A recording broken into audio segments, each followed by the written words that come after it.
Look at this. That's a shark. Look at the eye. Look at the mouth, the eyes.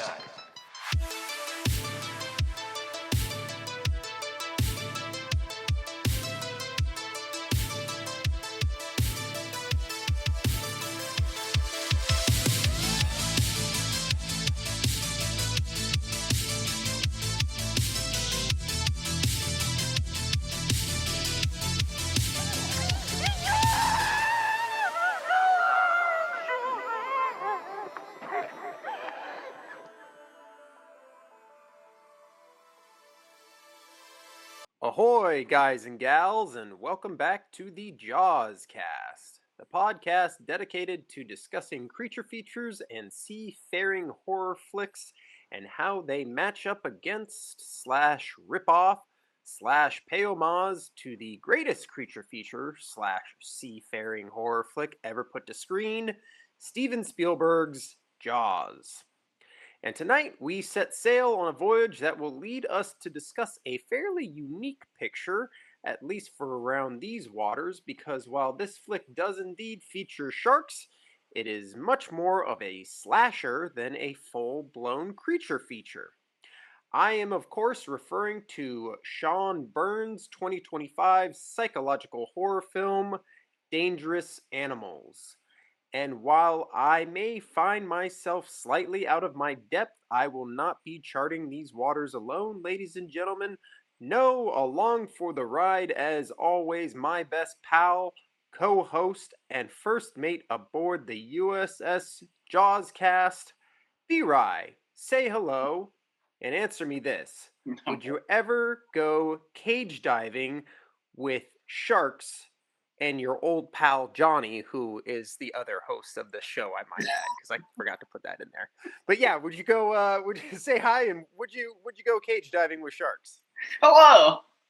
I probably would. Yeah. Yeah. I thought about it after watching this movie. I was like, oh, god damn, would I? But yeah, I probably would. What do you think's more likely, cage diving or skydiving? Cage diving, 100%. Oh yeah. Yeah. If I had to choose between the two, 100%, yeah, I'd get in the cage. I've always kind of wanted to go skydiving. Oddly enough, found like a semi-regular that I was talking to at my bar the other day, and he runs a whole skydiving thing, and like a legit thing. It was like showing me pictures. I guess I asked him how many jumps he'd been on. He said like something like 18,000 or something crazy like that. I was like, oh my god, Jesus. Holy shit. You going for the world record, bro? Like, what's up, man? So, yeah, maybe I'll go skydiving with him one of these days. That could be fun. But I would much rather go cage diving with sharks, especially if it was with you. That'd be a blast. Yeah. That would be cool. It's definitely like on my bucket list. God, I would love to. I wouldn't say it's on my bucket list, but I would do it.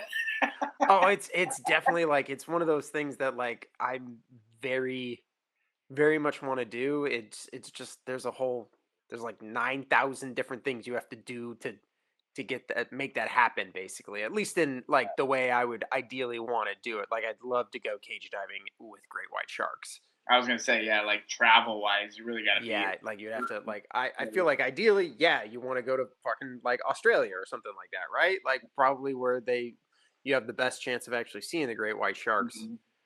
So you gotta travel to fucking Australia. That's a whole thing. Gotta make sure your passport's in order. Gotta book the hotel. Gotta do all whatever X, Y, or Z you gotta do to be able to do the diving thing, And then you gotta, make peace with your maker. Yeah, I was gonna say.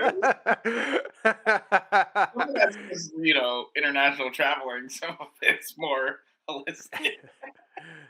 I don't know. I'd probably honestly be more sketched out about that than being on a plane for that long than I would actually getting into the water with sharks in a cage. But man, that'd be pretty cool. That would be pretty cool.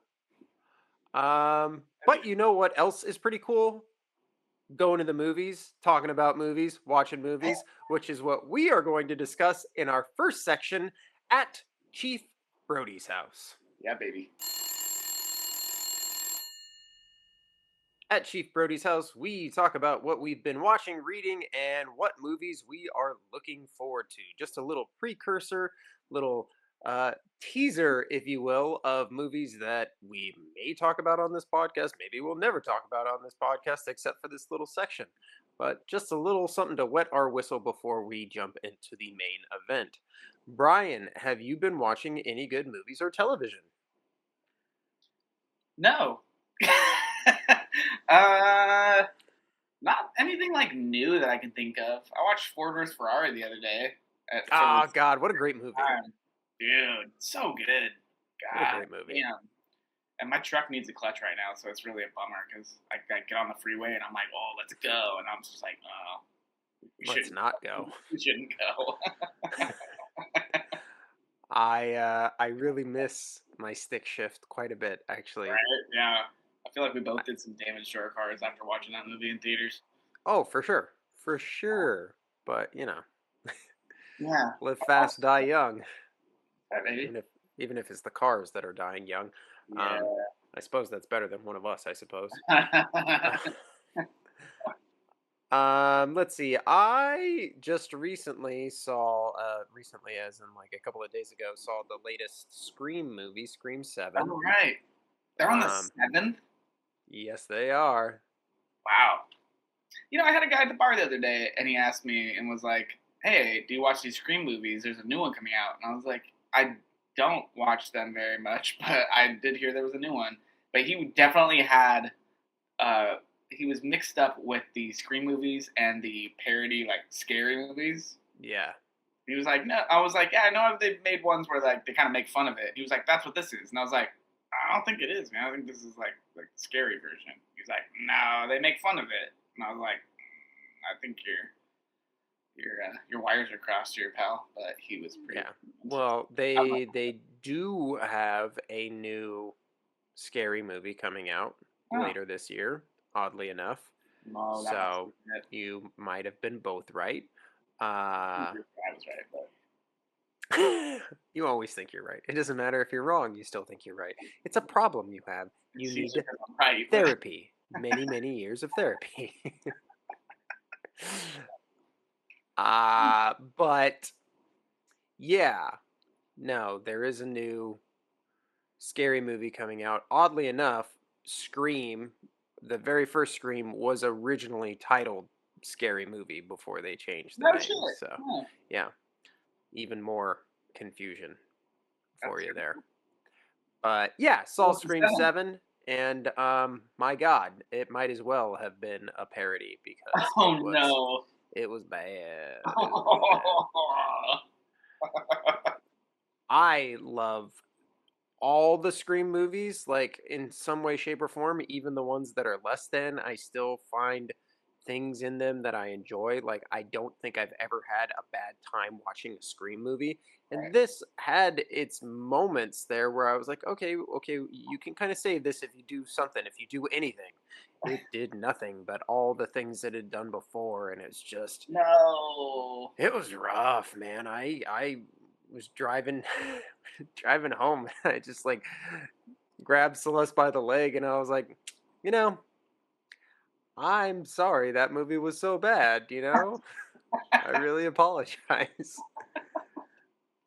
But I had fun watching it with you. 'Cause we were just like joking like the whole time and like teasing each other the whole time. It was that part of it was fun, but the movie, like, and I'm a completionist too. I have all the other Scream movies, and I've like been sitting here thinking about this. I'm like, I don't even think I have it in me to buy this movie. What my collection looks like. So the fact that I'm like, I think I might just sit this one out, It ends up being part of a box set later, maybe, but I don't know if I need to add this one to the collection anytime soon.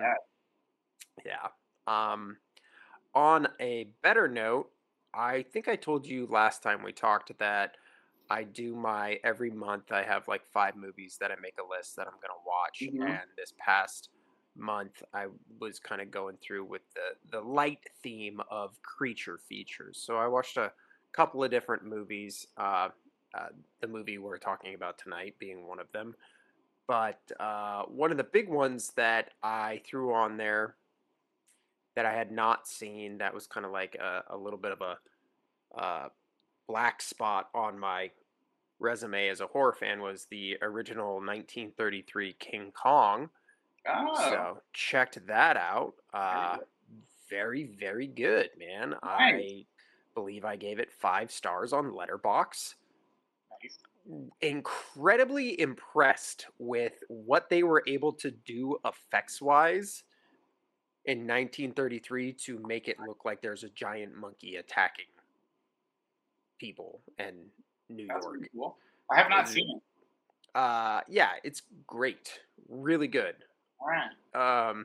A bit of a longer movie for that time period. I think it's just under 2 hours, Oh, but wow. still about an hour and like 15 minutes shorter than the Peter Jackson one that came out in 2005, which I love that movie, but it is That is- indeed 3 hours long. So, Yeah, that's a monster. Yeah, I forget Yeah. about that. yeah. Is that Skull Island? Or no, that's a different one. No, Oh, yeah, that's the MonsterVerse one. But I mean, they go to Skull Island, and Right, all okay. of them is just a variation of Skull Island. But now I've officially seen like all the major uh incarnations of King Kong. Now I've seen the 1933 version, I've seen the 70s version, the 2005 version, and the one that they did, the Skull Island one. That was, a handful of years like ago. more The and more. one I we- feel like you're missing that have been coming out recently, right? What? Him and Godzilla. He's got like a metal fist in one of them. Oh, unfortunately, I've seen those ones too.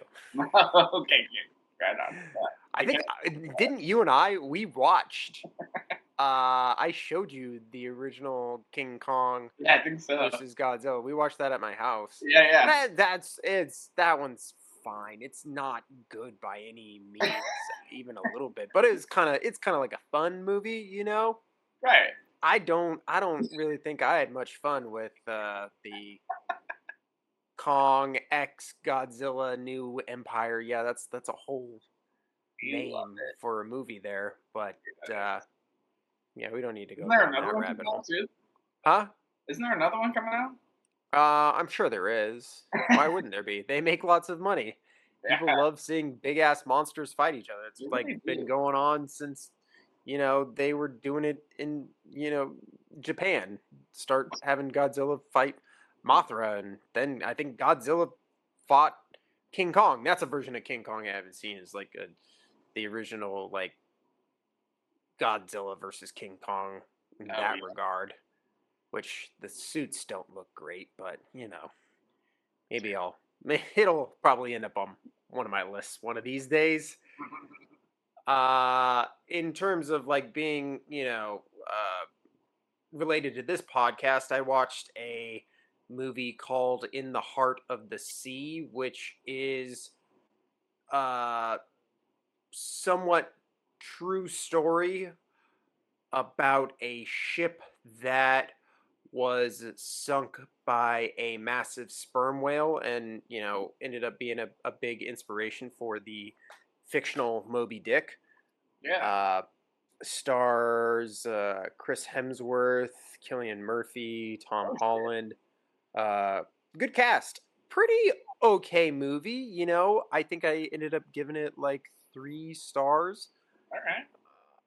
But yeah, supposedly all the story's true. This actually did happen. A big whaling ship was sunk by a massive whale. Damn. And I don't know, man, like that is really scary to me. Right?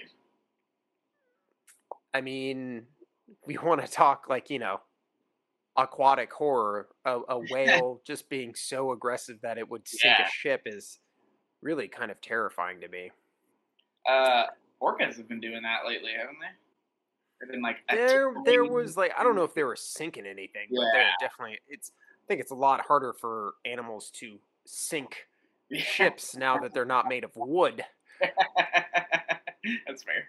But yeah, there was a time not too long ago when they were getting really aggressive with some Yeah. yachts or something like that. I Yeah, believe. something like that. That's right. Something interesting along those lines. But yeah, just Still terrifying. Don't fuck with orcas because they're literally called killer whales. Like, I don't know, why do you want to go be friends with them? No. I'd be more terrified if it was a sperm whale. Sperm whales are fucking scary, man. Yeah, They're just scary looking. They're big and just not pleasant to look at. They just seem very scary to me. Have you ever seen pictures of them when they sleep? Yeah, like this. They're vertical, yeah. Vertical. Like, what are you doing, guy? When they're like that, that does kind of make me want to go, like, put a feather under their nose and see if, they sneeze or something. I saw an image, like, I don't know when it was, but it was like a black and white image from obviously underwater, and it's like a whole, like, depth of them, like, out into the abyss of them doing that. It's probably like 15 of them or so.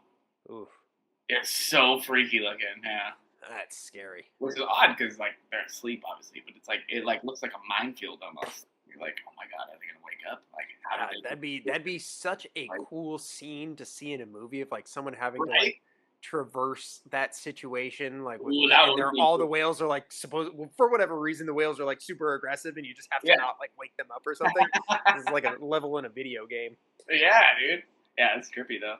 Yeah, I'd get behind that. If you see that again, you send it to me. That's sounds like the shit nightmares are made of. Yeah, you're welcome. And the last thing, actually today I saw was the trailer for the new Green Lantern television show that's coming out later this year. It's a series, right? Yeah, it's gonna be on HBO. Oh, sick. Looks really good, man. I hope so. Looks really. Yeah, They do a good job with their series. I feel like they've been doing. I mean, Penguin was good. I have not. It's been on my list, but I have not watched. Whatever it is, the John Cena one. Oh, Peacemaker. Yeah, there you go. Boom. Any other movies? What are you reading right now? Now that you've finished your book, what book are you reading? I'm not reading anything right now, actually. You gave up reading. Okay. It's aggressive. I was gonna pick up a copy of The Martian. I haven't yet. That's next on my list, though. To read. You're just going with Lost in Space Boys now. I think it's the same author. After your project Hail Mary. So excited for that movie, though. So pumped. I'm trying not to watch the trailers. Apparently, I saw that the author, I can't remember his name, something weird. He got to see some of the clips of what they've already shot and, like, edited, and was, like, pumped. He's like, they're killing it. They're doing such a great job with the story. And I'm like, okay, cool. That makes me feel a lot better. Well, I mean, a lot of times they get paid to say that stuff, so people will go see the movie, so don't put too much stock in that. Because there's been many a time where Stephen King has said, yeah, this movie looks great, and then after the movie comes out, he's like, yeah, no, I didn't think it was that great. So, okay, cool. Just tamper your expectations is all I'm trying to say, Right. There have been many of us who have read books and then seen the movie and been disappointed. Anyways, don't be mad at me. I'm trying to help you.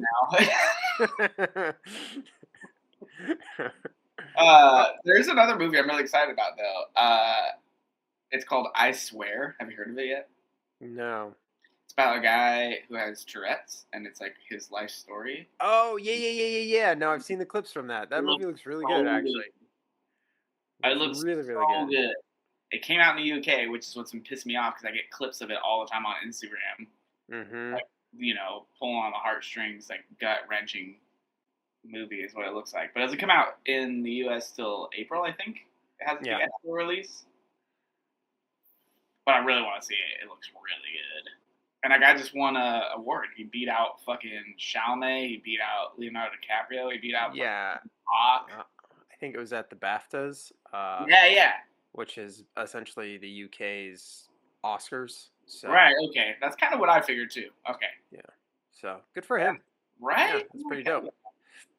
Yeah, I'm looking forward to checking that one out. Yeah, I'm super pumped. I've been showing Kelsey clips that I see on Instagram, so now she's invested. So, that's how it goes. Yeah, that's how you do it.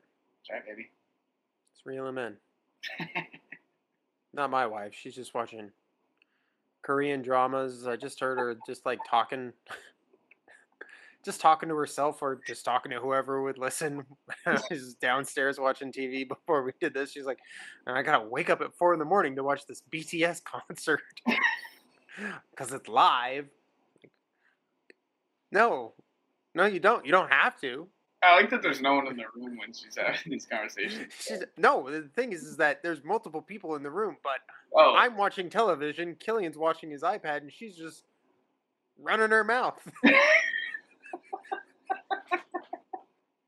the trials and tribulations of K-pop. K-pop fans, yeah, man. It's a hard knock life out there, let me tell you. Oh, boy. Well, I think this conversation has gotten far too domesticated, and that's probably what happens when you're over at Chief Brody's house having breakfast. So thankfully, we're getting a phone call, and we got to get our butts over to the Amity police station.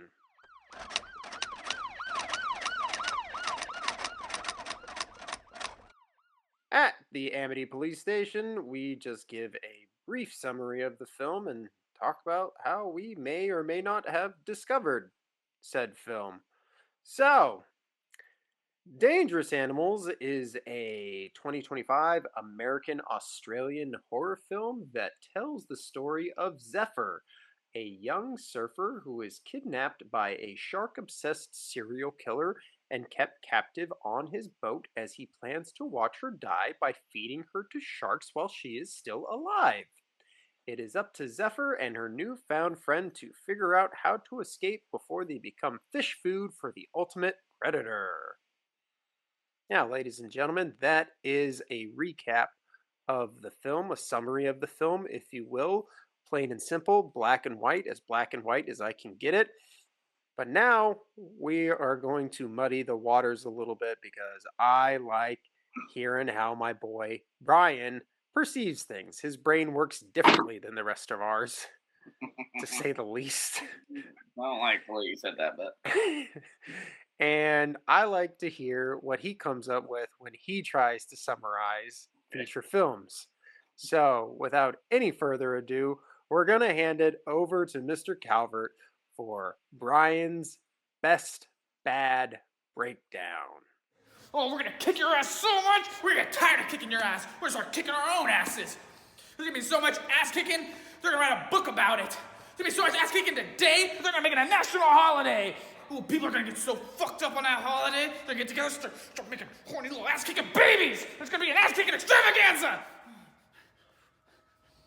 You done? Too soon, I tell. Will you two just shut the fuck up and fight me already? Ass kicking. Okay, now I'm done. Take her away, Bri. all right, here we go. Brace yourselves. This is a good one. I'm actually really, really proud of this one. But You say that about every one of them. Yeah, and they're all fucking great, by the way. Okay, anyways. Just give me a second. Oh, I gotta limber up. Okay. Are you done? Are you done? Okay. Captain Boomerang makes it out and has himself a lovely retirement plan, putting his boomerangs on the shelf in exchange for some shark-infested tourism money, a new alias, and a very unsettling interest in human hair. Follow along with us as our boy Tucker dives on into a new life down under.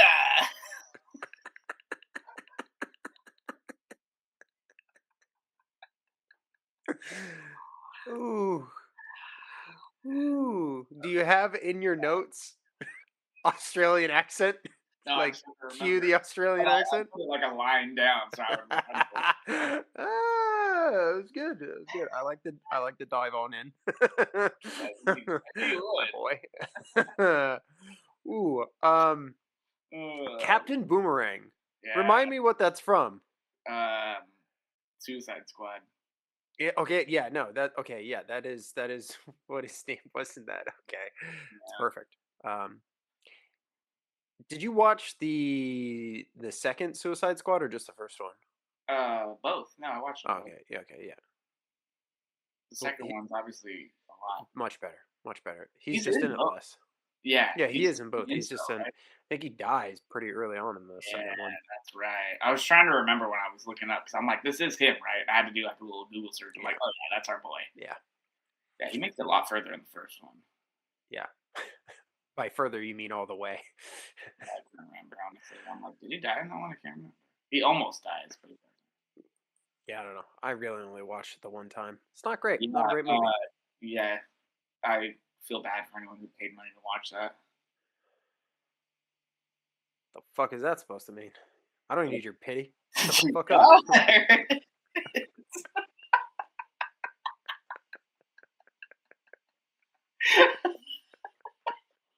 It's so bad. It's a horrible movie, and I like trashy Superhero movies? Yes, you do. That one's just. Iron Man 2. There you go. I'll watch it again later, probably, but I won't watch Suicide Squad again. By later, do you mean like later tonight? Like you put Iron Man 2 on every night before you go to bed? Maybe. You're back to that. You're back to that. No. I thought you moved away from that. Oh. Don't like this Fuck, about- I am not going down this rabbit hole with you. I'm Don't not doing make this. this about Not me. doing this tonight. Brian, when did you first hear about this film? And I do mean Dangerous Animals and not Iron Man 2, you fuck. I don't know. I remember when the trailers came out because it's like, oh shit, new shark movie. Even though they were like, oddly vague about it. I don't remember when it actually came out, but I remember seeing a bunch of trailers and being like, "Fuck, that looks like a wild ride." I don't know when I'm gonna like subject myself to this until Johnny asks me. I was gonna say, you're not gonna subject yourself to it, but I will subject you to it. Exactly. Yeah, I don't know when it came out, but I do remember when the trailers were going around. I was like, "Damn, that does look like a trip." But again, like you said in the description, I was like, it's very slashery. Like, obviously, there's a shark aspect, but I'm like, man, this is much more of like an intense horror flick in a way, I guess. Yeah, that was. I heard about this a while ago, and I've been sitting on it for a long time, just because I really did. Ideally, in a perfect world, we get to watch these movies together. Right. And that makes for a fun experience in a number of ways. But after a certain amount of time had passed, then it became clear that it was just going to be easier to. I also think that the more we've done this, the better I've gotten at like preparing for these podcasts, and it's a lot of times if it's going to be a first time watch. Like, it's really hard to prepare. Oh, yeah. The 10 minutes after we watch a movie together before we get ready to podcast about it, So I think our format has changed a little bit in that regard. Yeah. So with that in mind, it kind of became clear that we were going to watch it, separately, or we weren't going to watch it and record immediately. So,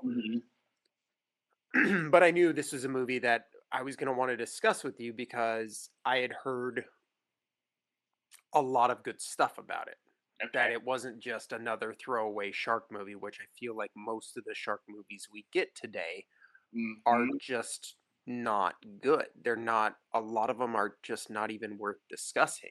Yeah. So in those terms, it was something that I was very aware of in the lead up to our discussion, and even before that, people saying that it was a good scary shark movie that was leaned more into the slasher element rather than the creature feature element. Yeah, I thought that was pretty interesting because for me it's like the best of both worlds. I love my slasher movies and I love my shark movies. So really sitting on this for the better part of a year. Yeah. And it had for a while too, and so the fact that I didn't just immediately stream it is a testament to my fucking self-control. Thank you very much.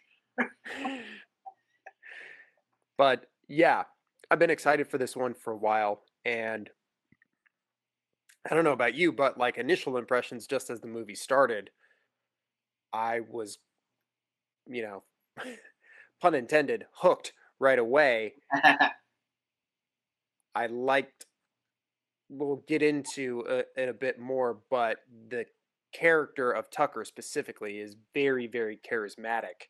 Hmm. And he immediately, just like he does with those characters in the opening scene, again, pun intended, reeled me in just with how charming and fun to watch Oh, he right. is. So, um, but B-Rye, on a on a scale of Grizzly to Jaws the Revenge, Grizzly being, you know, really, really hard to sit through, and Jaws the Revenge being a just highly entertaining film for whatever reason that may be.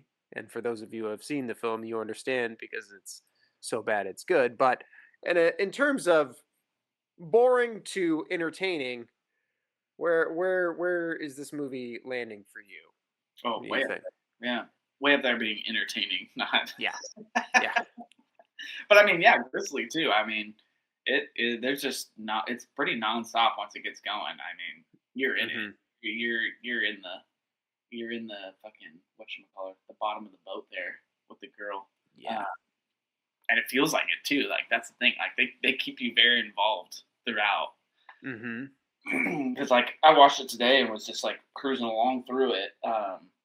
And yeah, I didn't get a whole lot done because I was just fucking locked in. I'm like, God, Yeah, when I asked you about it, like you watched the movie today, you're like, yeah, I already watched it right before I took Paco out. I'm like, yeah. it's fucking like noon. What did you get any work done this morning? For lunch.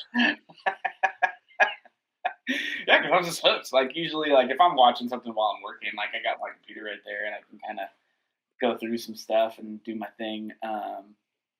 But yeah, I was locked in. Like there was very little downtime to Mhm. this. Once it gets going, it's a ride.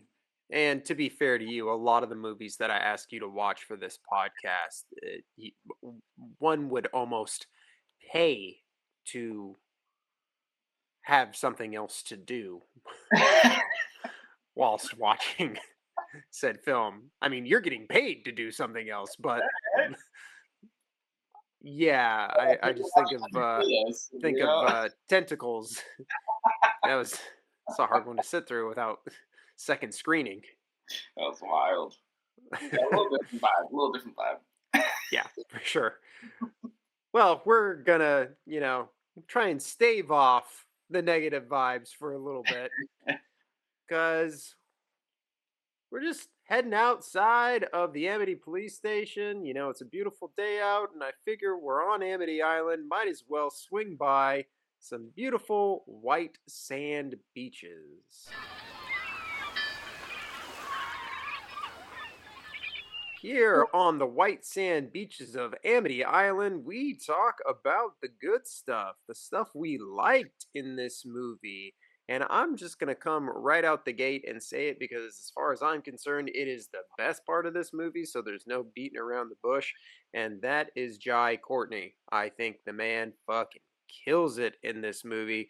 As I was saying in our last section, he is charismatic to the nth degree, and he is almost as much fun to watch as Anthony Hopkins is as Hannibal Lecter, if we're comparing serial killer characters. Ooh, I He love is, that reference I already. can't take my eyes off of him Mhm. whenever he's on screen, whether he's being charming and giving the key to Zephyr on the beach, or he's being menacing and beating the shit out of Moses on the boat, or just the scene when he's like walking on the docks, walking past his buddy, and his buddy's like, "Oh, it's not like you to run out of supplies." And, he's just like huffing and puffing. He's like, "There's a first time for everything, I guess." Whatever. Just, he,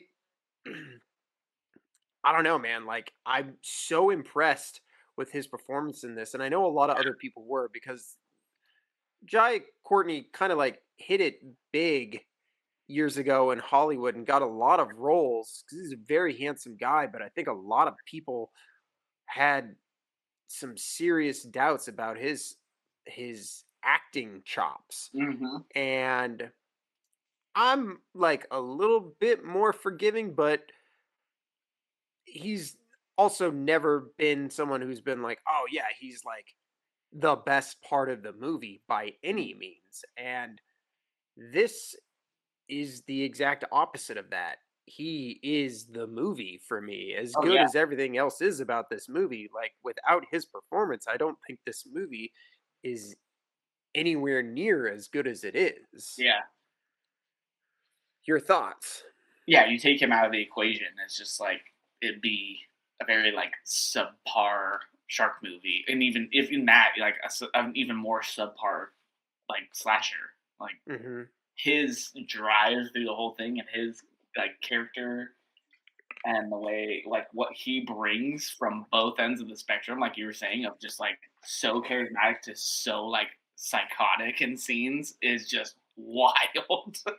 And the fact that he can just like sail all the way to the other end, like scene by scene, Yeah. depending on where they are, on land or on sea, is insane. Yeah. I also found his physical presence very intimidating. Like He's huge. as a grown ass man, I'm like watching him and I'm just like, "Oh my god. Yeah, To be in a fight with him would just be scary." yeah. Like You see like there's a Moses. point where he like tackles, I think it's when he tackles Moses and he just Yeah. like out of nowhere, I'm like, "Oh my god, that would hurt so bad." Yeah, he just Just like like shoulder checks him across the room. yeah, that's what it is. He just throws his shoulder into him or something And like that. Moses is like he's not big, but he's ripped. Yeah, Like he's very fit, oh, but like dude. very lean by Yeah, comparison. Like and just like if he looks Moses were to tiny. shoulder check you, it'd bother you, but you wouldn't get the fucking wind But knocked out of dude you. looks like a bowl in Yeah, comparison. Like yeah, he is just a beast in that movie. Like in yeah. every scene where he is like physically active, I'm like, dude, he is terrifying. Like the same. I had the same thought. That's so funny. Like when I was watching him and Moses like duking it out, I'm just like, dude, that's a very terrifying situation to be in because that guy, like, what do you do? Yeah, Like just hand to hand, like he is just a monster. yeah. Fucking beast, and just the way he throws his weight around, the way he fills up a room Yes. with his presence. Yep. You just you feel it when he Yeah. walks into the room with the girls. Yes. You Him stepping through feel that the little shift. doorway, he's just like this Yes. beast coming in. Yeah. It's great. And I love how he's dressed, Yeah.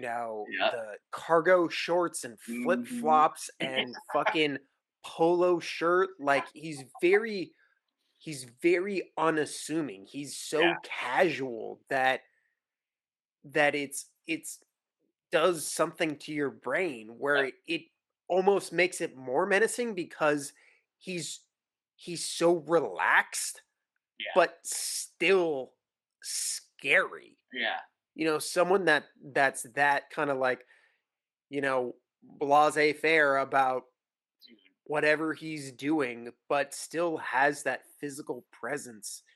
Hmm. Very, very unnerving. And again, his wit and his charm Yep. with that underlying notion that he absolutely means harm is just a very wicked combination. And I thoroughly, thoroughly enjoyed his performance. One of the better villain performances I've seen Hmm. in a hot minute, to be honest.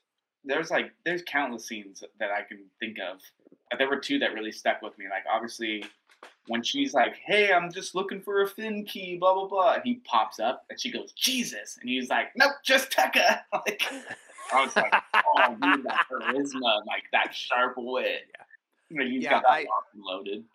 I love that scene too when she's like, "I'll bring it right back," and he's like, "Nah, Yeah. I got tons." Yeah. Just like his sort of just like it's very cool. He's very cool. Just like, nah, don't worry about it. Yeah. I got you. Yeah. Right? You I'm know? like, yeah, if this guy wasn't a psychopath serial killer, I'd love to have a beer and hang out with this guy. Yes. Like, wow, what a neat Yeah. dude. Like, Yeah, exactly.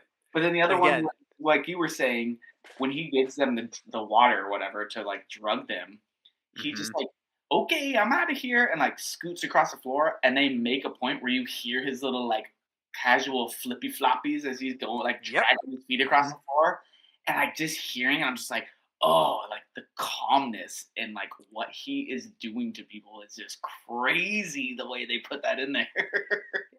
I clocked the sound of the flip flops too, because that I think again psychologically stuck with me about just like how casual this guy is and how Yeah. comfortable he is in Just his another world day. and what he's doing. Just It's another like, day in the dungeon. Like, what the fuck, man? enjoy your Vegemite.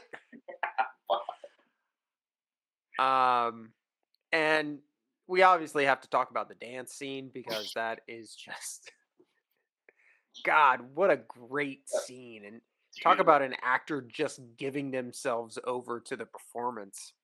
I read that Jai Courtney was not excited to do it at all and just decided he was going to do it drunk and just like got the cinematographer.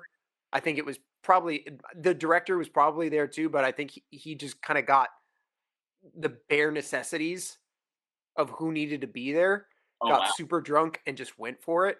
What? That's amazing. I love it. That's And great. I think if you're at all, a self-conscious person about dancing, like that would be if I were to be in a situation like that, that'd Yeah. probably be how I'd have to do it too. Yeah, It's just like I got a hack. I can get there. I just give me a sec. give me a couple of shots of whiskey and we'll get there. Dude, like what a like fucking Buffalo Bill esque fucking Mhm. theme, man. Mhm. His little peonies, Absolutely, and his dude. little kimono shit. Like he's got God, his and I love sharp him right like scar on fucking his ribs that shows every yeah. once in a while. Just bottlenecking a fucking bottle of wine. That's Dude, that was the thing too. I was like, is he just chugging wine? dude just got after it. Yeah, that scene is just wild. It's great though. Yeah. Like, just puts you in his brain for like a split second of just Not the best place to be. like yeah, like again, I'm like working and like watching this. So it's like, whoa, what the fuck?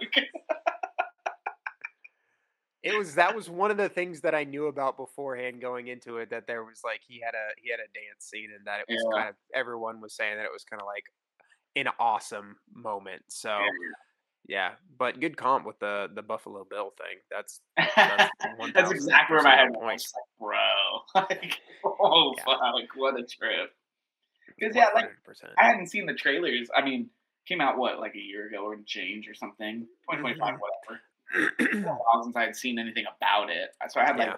the general premise of like, okay, yeah, he takes people out there and feeds them to the sharks, give or take. That's kind of the gist of what I remembered. Mhm. And so when you sent it to me, like, this is what we're watching, I was like, ooh, damn, like, I still only remember that little gist of it. I'm just going to jump right into this. Like, I'm not even going to watch like, a trailer. Like, why watch a trailer? Like, let's just full send. Like, Yeah, let's go. absolutely. So, like, shit like that popping up, I'm just like, holy fuck, dude, this is a trip. Yeah.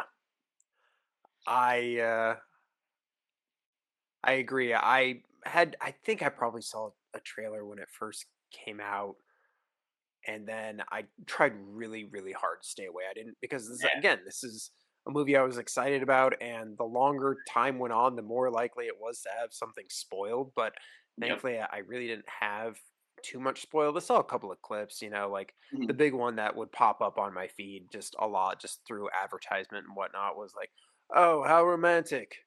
Too bad I'm more of a horror fan," and Oh, pushing yeah. a button, That's a good one. which is a good line. Yeah. Um, but yeah, I'm very, very pleased that I more or less went into this, somewhat blind, just Uh-huh. to be as kind of have my socks blown off, particularly by this performance. Yeah, they give him all the good lines for sure. Yes, yes, we're gonna talk about some of the lines that were given to other people later on, and I am not a fan of, but we shall not put the cart before the horse. That's right. Um, what do you have on your end that you want to talk about for good stuff? I mean, damn, right out the gate, I loved the title. Like, just great. I feel like they could have really fucked around with something stupid, and I love that they kept it as like just ambiguous and like plural and really set it up to both ends. I Yeah. was like, well, could be a lot of sharks, could be a mix of Yeah. crazy motherfuckers. Like, Well, yeah, and it works. It works like you said. It kind of works in multiple ways. It could. Are we yeah, talking about the sharks? Are we talking about the serial killer? Are we right, talking about the heroine that was not to be fucked with? The girl the one that ends up bringing him. Spoiler alert, bringing him down. So yeah. I yeah, kept thinking about that throughout, though. I was just like, because if I ever had to pause while I was doing shit, it would obviously pop back up. It's like Dangerous Animals, and I was just like, God, that's such a fucking sick title. Like, I love it. It's great. It didn't have yeah, anything crazy, like obviously like the typeface isn't anything like amazing, but I'm like, but dude, that name speaks for itself. That's pretty cool. I liked it a lot. yeah. They actually did have some interesting font for the credits. I know it wasn't your like 70s style, but there was definitely Oh, there was, some yeah. pizzazz going on there. That's right. They had like that like handwritten shit going on, didn't they? Hmm It Yeah, was, that's right. That's right. it was interesting. Yeah. Again, I know it's not like gold and yellow with like bubbly letters and shit like that you like, but You know that shit. You know. You I know. know. We've been doing this dance for a while now, That's pal. right. Um, yeah, The keep other going. one I had was honestly like the lack of visuals for sharks. I really liked it, honestly. It gave me like a reminiscence of some original Jaws vibes, like less Hmm is more type of thing. It like Yeah, really pumped up the like fear factor. Like obviously there's like the really cool one of like the first time the couple's in the tank and everything, which is rad. yeah, And that like whole scene was gorgeous and everything. But from then on out, like it's pretty underwater. Like you don't see a whole lot of what's happening there. They don't really yeah, focus so much on that, which I think is great. It really like yeah. lends to him more, which is great. But yeah, no, I put that in my likes though. I thought that was cool that it wasn't so like they could have gone really CGI with it and like Yes, with the agreed. skills and stuff. I was worried at first that they were gonna like go over the top. I'm like, oh no, I feel like they kind of nailed it. Yeah, I agree. Um, I have I really like the chemistry between the two leads. I Hmm. think, I think that's actually really important because they don't if you don't believe that they hit it off right out the gate, then why would Moses just like start looking for this girl Right. that he had a one night stand with? Like Hmm. just like fervently trying to find this woman, Yeah. doing his damnedest to find her when no one else seems to care. Yep. And you have to believe that he would do that. Yeah. And I think that, yeah, you immediately buy into the little romance that is happening between Hmm. the two of them. Yeah. I feel like they sell it pretty well. Like it could have easily gone like had they not done it as well as they did. I feel like it could have very much so gone like early teenager like first love obsession type of thing Yeah. instead of like this older couple kind of setup the way Yeah, I think there's a believability to it. Maybe because there's Moses has just that hint of naivete right. that he wants to try and make her breakfast, not realizing that Yeah. she's already fucking dipped. But him being more in tune with his emotional side than Mhm. she is with her with Yep. hers, he knows that he felt something and that he thinks it's worth chasing after, Yeah. basically. And I like that she's the tough one in the relationship Yeah. and he's Totally. the more sensitive one. I found that to be a fairly interesting switch. And Perfect. he's also equally like he's also very, very tough. He takes on Right. Tucker Yeah. and manages to subdue him. Right. And he gets stabbed and manages to survive it, at least from what we see. So it's not that he is in any way, shape, or form uh, a not a strong male individual. Right. He's just more in touch with his feelings than she Yeah. is, and that's kind of part of her arc, is for her to come to the realization of it. And that is one of the great lines of the movie, is the last line in the movie where he's like, I knew it, and then we cut to black. I don't know, I really enjoyed their chemistry and their romance. I thought it was good, and I think obviously again it is kind of the backbone of the movie. So I'm glad that it worked as well as it did, basically. Yeah. Yeah. Same. Yeah, I dig it. It's very refreshing. Hmm. You know, I film in 2025.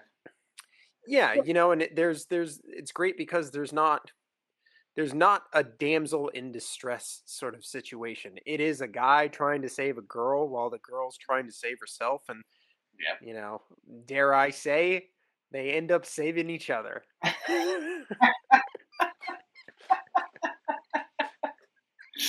Oh boy. Oh yeah, that's I gotta take a shower after that one. You do. Oh boy. I also have here that I think the setting of the boat is great. Feels very tactile and lived Yeah. in. It's such a believable, cool set. That's a good one. I if I did not know that it was like a prison for young co-eds, I would probably want to hang out there. Like his little like dining room Right? area. Dude, Like, it's so what the cool. fuck is this boat, man? Yeah. I know. I thought I about that too.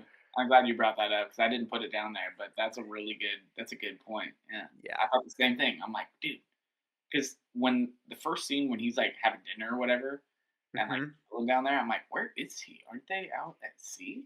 Yeah, we catch a glimpse of it at first. Like I think it's when he first is bringing her onto the boat, Okay. and you see like different shots of the boat. I don't know if he's moving through it or if we're just seeing shots of the boat and hearing sound effects off screen, but I'm like, is this on his boat? Like, like, is this all like industrial sort of stuff on his boat? Is that little dining room on his boat? Like, what Yeah. is this? And then we see him sitting there, and I was like, oh, I guess this boat is. I think that's the thing about boats, though, right? Is that there always seems to be more space on them than you would Right. imagine there to be, right? Totally. I think that's the really cool thing about boats. Yeah. So yeah, looking at this boat, you're like, okay, yeah, that's a big boat, but is it that big? And of course it is, because there's all this part underwater Right. Yeah. housed inside that we don't see. Yeah. So It is like basically like a like tourism. Like it's made to like take like 20 people out. It seems like, and yeah, he like lives on it or whatever. But yeah, such a trip. The dining room was so cool, and then like his like captain's area, like where he like fucking yeah, that moves the thing from, is the so dope. fly bridge up there. Yeah, Yeah. he's got like this massive chair. There's like the curved windows along the side at the top, Hmm. like huge map table. And Yeah. like at one point, he's up there when he's like bleeding on the fucking map table.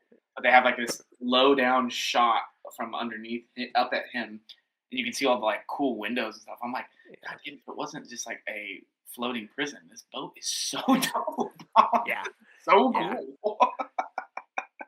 I think that must have been a really cool set to work on. Right, it had Just to to have been there. Yeah, that's Even right. the like the crane setup and everything Oh, kind right. of on the stern end Yep. of the boat. That's just that whole setup over there is so cool. The chair and No, everything. Um, such a yeah, trip. man, that would be a cool field trip to go and check out that set. I don't want to stay the night. I just want to visit. Yeah. Make it an escape room.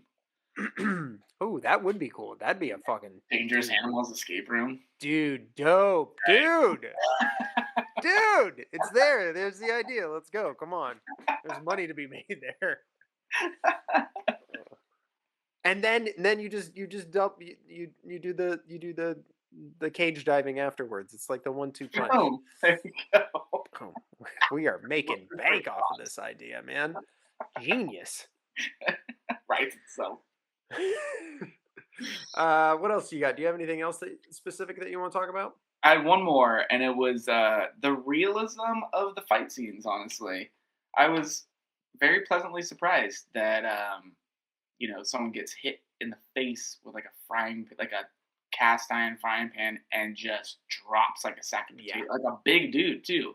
Yeah, Because yeah, no, that's it's what should happen. yeah, yes, Like you get kicked in the face, you're gonna fall the fuck backwards. yeah, It's just and so diluted to movies of just like people getting kicked around, just eating punches.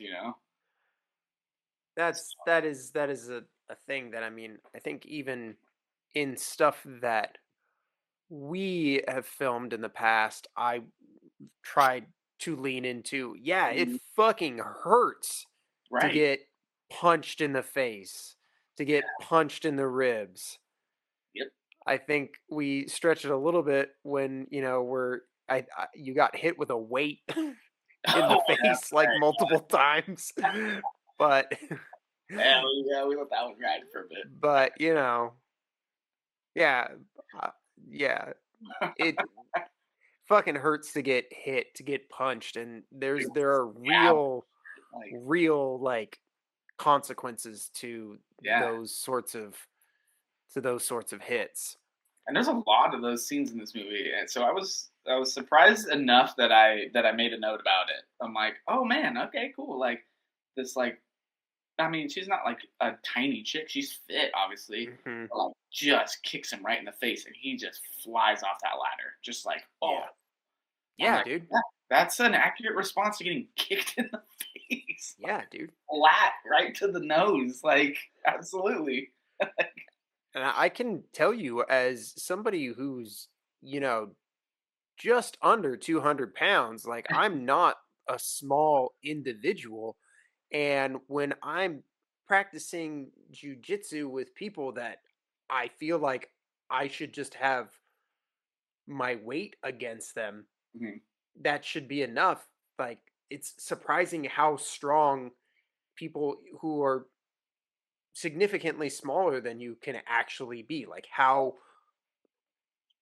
much of a chore it is to still deal with a person who is fighting back regardless of their size. Right. It's not always just, I'm going to wrap my arms around you and you're not going to be able to move. There's a whole other person throwing all of their weight and their force against you. That Yes. 100%. that has, it's going to have serious effect, especially if you get kicked on the face. Yeah. God. Yeah, hit with a frying pan, stabbed in the hand. Like, there's some gnarly shit going on in this movie, and I gave some props to that. That was it was refreshing to see. I'm gonna use that word again, refreshing, because I did this movie. Like I said, it's just so often you're like, oh man, people are just getting shot and stabbed and just like fighting right through it. And I'm like, there's no way. So. Yeah, that was actually like one of my one of my big gripes about this latest Scream movie that I watched. This dude gets stabbed like multiple times and is still alive. Just like, that was in one of the last Scream movies too, where a dude got stabbed like 3 or 4 times and like his gut, and you're just like, I'm sorry, man, you might not like die right away, but you're definitely gonna bleed out, bro. Yeah, or like go down, Yeah, you're not gonna be able to move, you know? Not gonna be able to get up and keep going. Yeah, like he stabs Moses in this one. He's just like, that's it, bro. I ain't fighting anymore. Like, can't do nothing after that, man. You stabbed me in the stomach, like. Yeah. So many organs.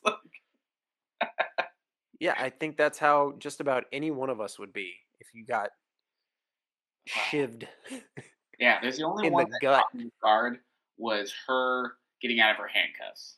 She broke something. What was it, her thumb or her wrist or something? Yeah, she broke her thumb and then bit it off. That's what oh, that's right.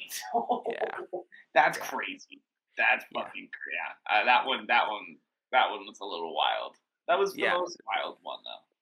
Yeah, that's one where I'm like that sort of I forgot about that. Yeah. because I actually was actually my we're like such on the same track here because my next thing was the violence is on point, it's fast, aggressive, and it's mean. Like so Uh-huh. we're very much in the same ballpark. Okay. Because I just think about like the minute that guy they get back on board in the opening scene and Tucker just immediately Dude. to the dude and just pushes him overboard. I'm like, what the fuck? I expected a little bit more Yeah, mine back and and forth, but no, that was it. Like so I'm then like, I was why'd like, you okay, put all him in right. the cage? Yeah. Um uh That was but gnarly. yeah, going back to what you were saying about Zephyr breaking um her thumb.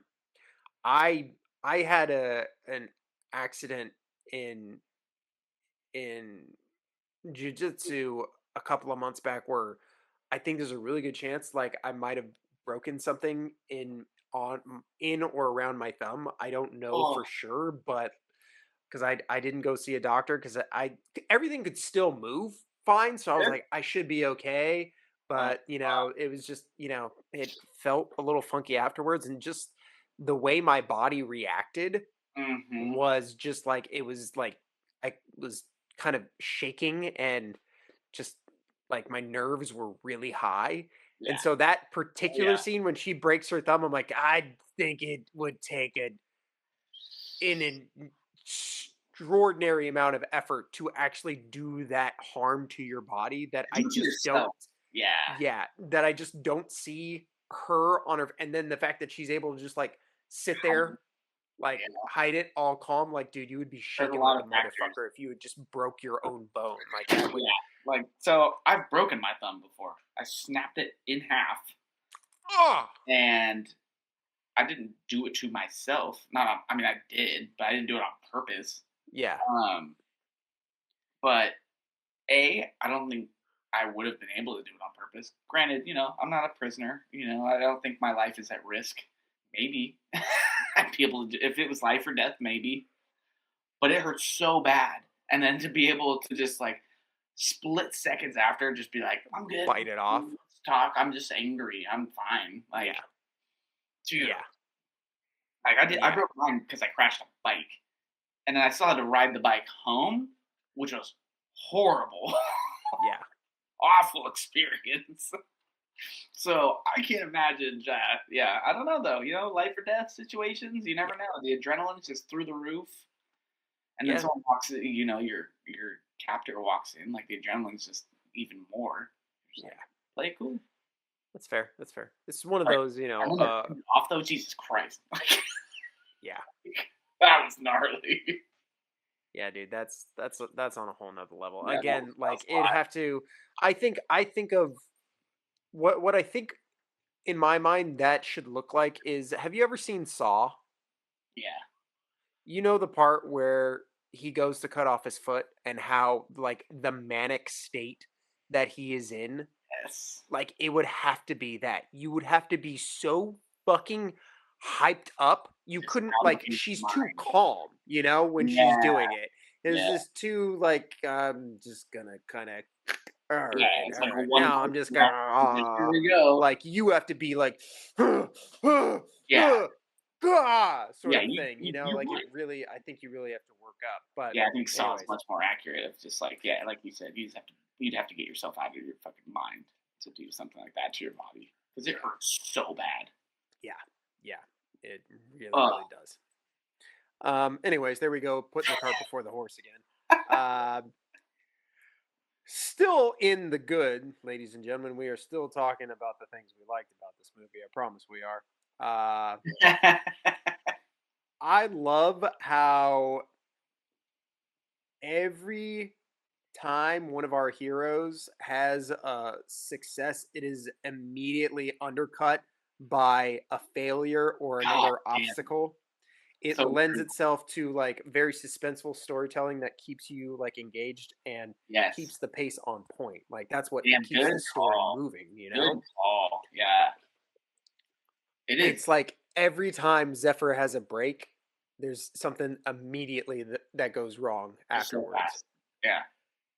Like she'd be like, I mean, she almost escapes like 3 or 4 fucking times. Yeah. And every time it's just like, how far are you gonna get, girl? What's the choice once you get out this time? Like, Yeah. what are we gonna do? Like, fucking A.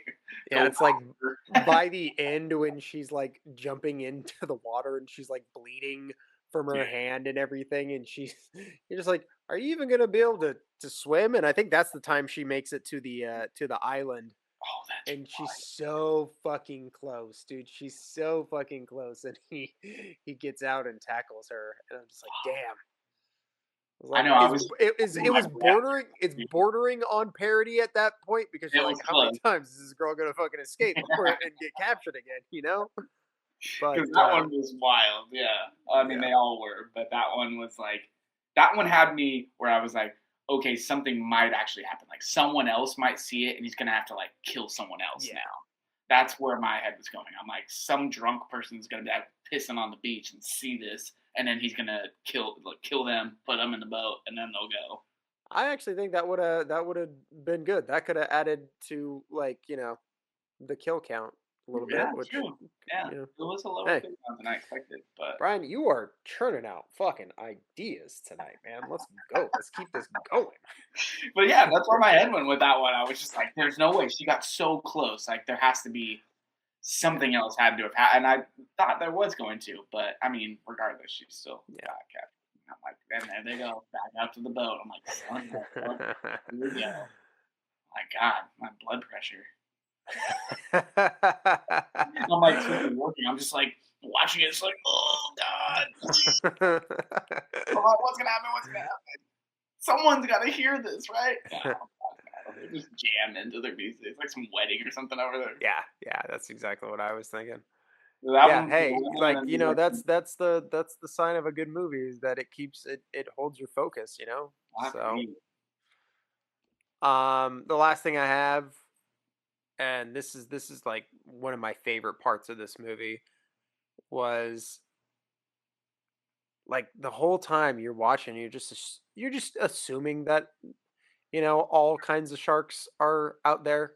I was just kind of got to a point. I was like, oh yeah, they're not making like it's not about like what kind of sharks are out there. It's just that there are Mhm. sharks that are out there. And then the end happens and you Dude, realize that they had been saving the great white for the very end, and I was so like, good, "Oh my god, that's so fucking good. What a great choice." dude. And like you said, like I had gotten to the point where I was just like numb to it. I'm like, it's just sharks at this point, Yeah. like just sharks. And he was calling out names, like, oh, Mhm. Mako, cheetah of the sea, and like, fucking, that's a bull shark. They're the most cold or whatever. Mhm. And shit, like he's pointing them out for sure. But like even then, you're just like I had pointed out, I'm like, I love that there's like a lack of visuals. Like they're not so heavily focused on them. He's just kind of like casually throwing the names out there because that's his fucking game, Yeah. which I love. And then yeah, man, when they bring it in, you're just like, oh fuck me, that is insane. Like Yeah. holy You're like like next you can just level that I you can wasn't prepared for. see just the size difference in the fin Yeah. alone, Yep. how big the shark is comparatively. And like the shock on him Yeah. alone, he was just like, "Oh, I knew this was gonna be good, but goddamn, like, Yeah.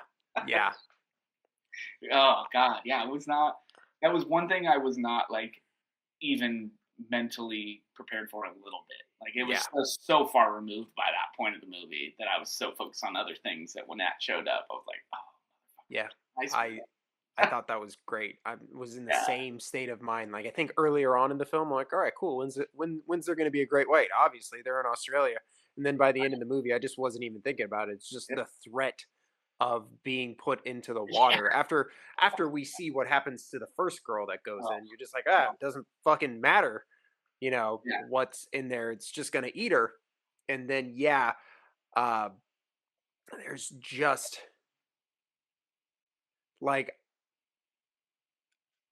the last time that I watched a shark movie and was just genuinely had that moment of, oh fuck, don't go in the water or get out Mhm. of the water, was probably when we saw um the shallows together, because I felt that they did a pretty good job with the great white in that, Yeah, where it I makes you forgot like about her. so afraid Yeah. for the person to be in the water.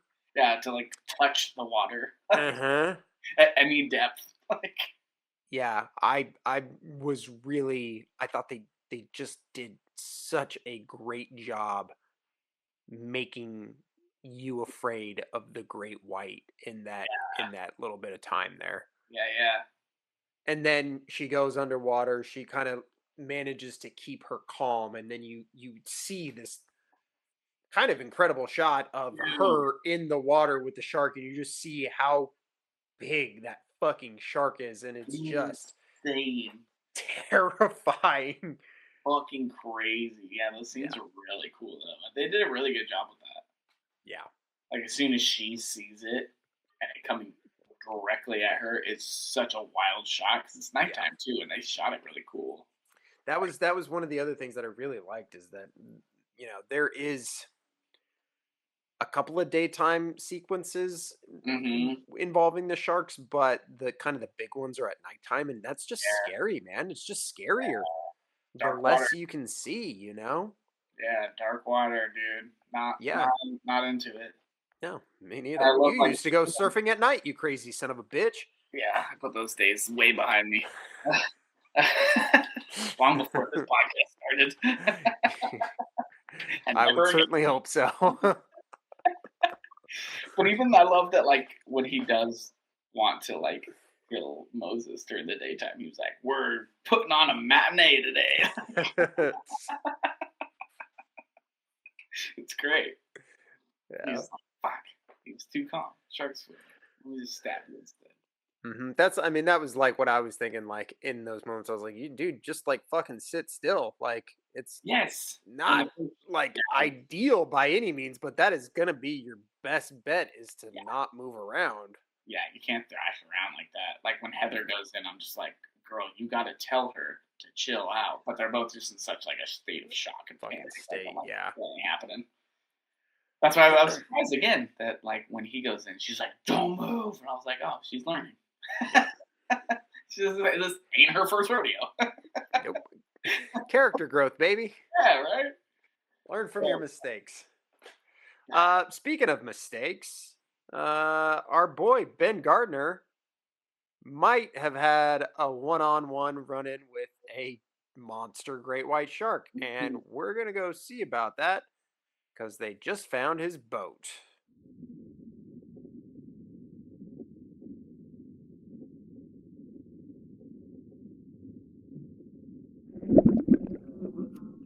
Here at Ben Gardner's boat, we talk about the shit we didn't like in the movie. And I don't know about you, Brian, but I don't have too much here, which is a nice change of pace for this section on this Same, mine's pretty podcast. short. Yeah. What do you got for me? So we touched on it in the likes, and I put the intensity, and then I put obviously in the dislikes the intensity because this movie stressed me the fuck out. So it's not a true dislike, obviously, in Brian fashion. Of course not.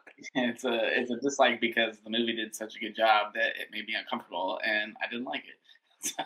So, Just wait till you get to our Halloween episode this year where we watch The Descent. fuck right off. Never again. One of these days I'll get you to do it. That'll be They had fine. sequels too, didn't they? They did. We've talked Yeah, about it. but I don't think it's very good. I have never seen it. I hear it completely undercuts the whole Neither of them are good. idea of They should be the first deleted movie. from The- all platforms because they're horrible. They shouldn't exist. Moving on. Fair enough.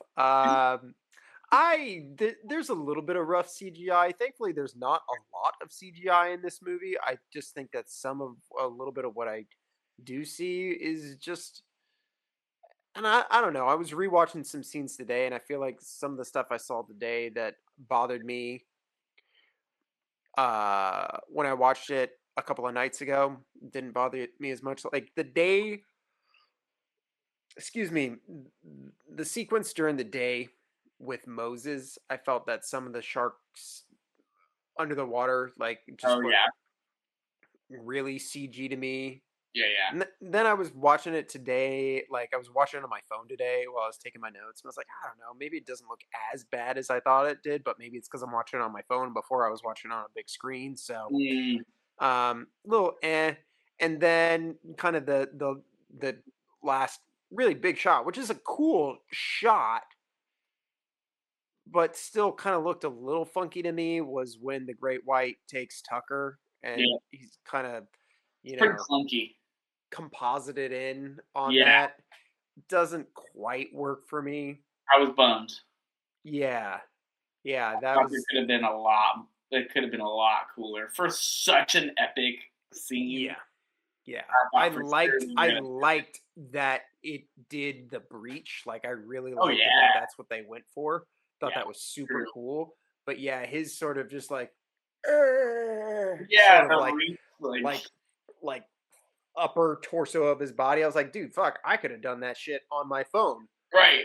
Like I've done shit that looked equivalent to that on my phone Yeah, before. So yeah, that it was was, kind of like funky to me. I'm yeah, sure it was just like an impossible shot to put together I can't how they imagine. wanted to.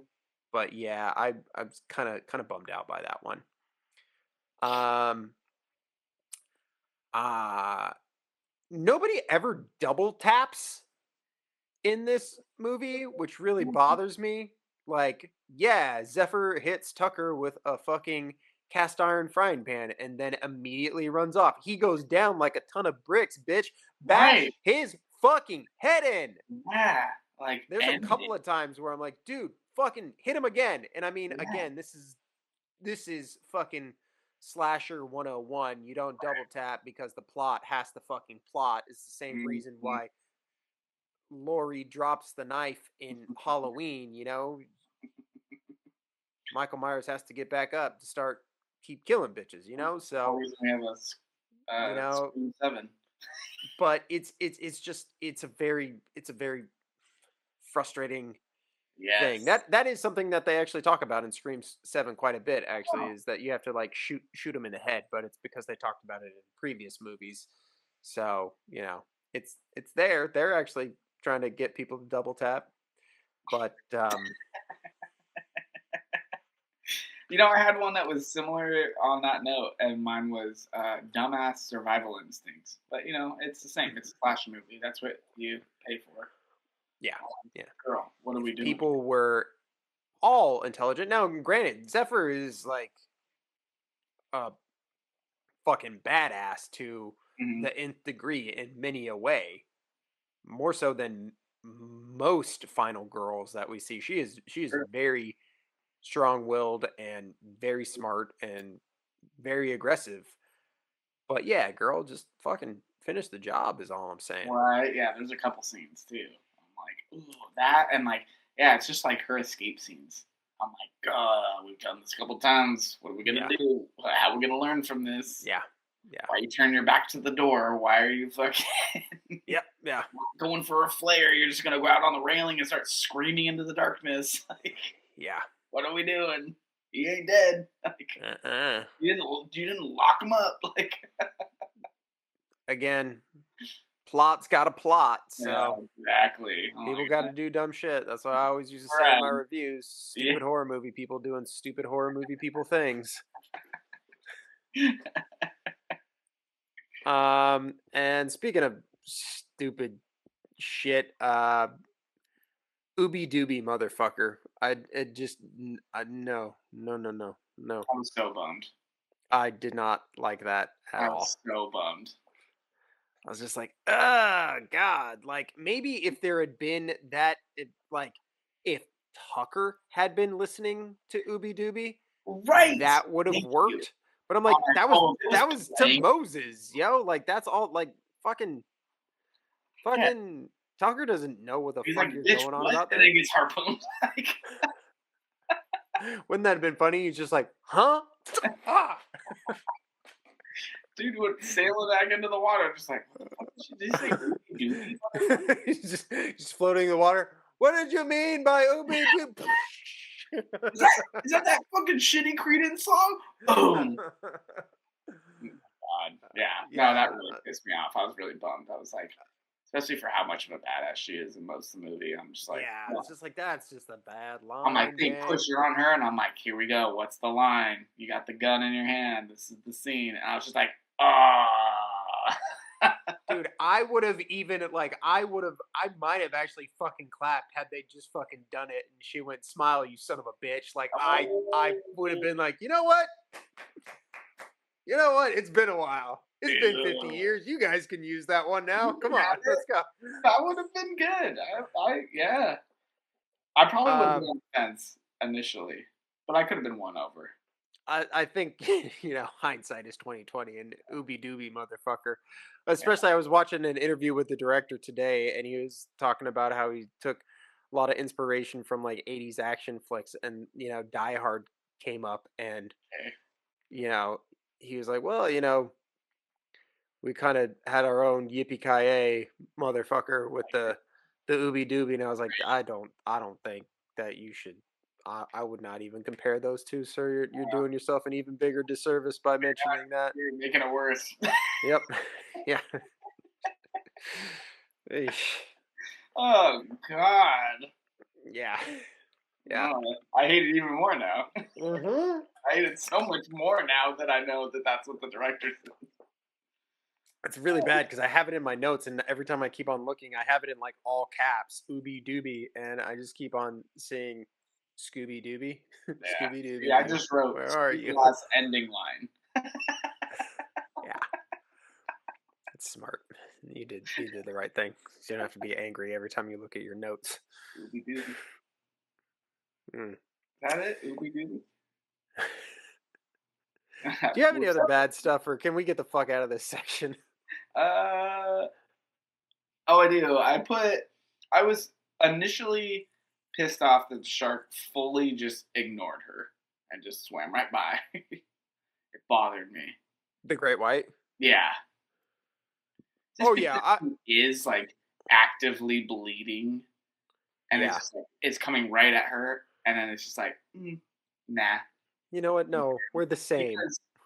Because the the same. guy's That's not what in the water, like thrash. There's no reason for it to like go after something else. Yeah.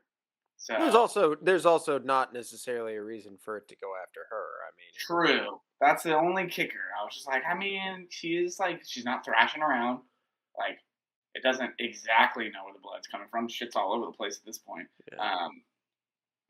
That's the only one. I'm like, she's chilling out. It definitely could have been, interesting to have her just maybe not have to contend with the Great White, whether it's, she just has to try and get out of the water quicker or what, Yeah. that could have been cool. She had to, if Tucker was on the boat with like a gun, making sure she couldn't get out of the water. Yeah. And then she had to like swim underneath the boat while trying to navigate the waters and, keep an eye on the Great White. That could have been an interesting element for sure. Yeah, that's kind of what I was like hoping for. I was like expecting, like obviously you're in the water. He's going to be like standing guard, waiting for you to come up and waiting for the shark to get you.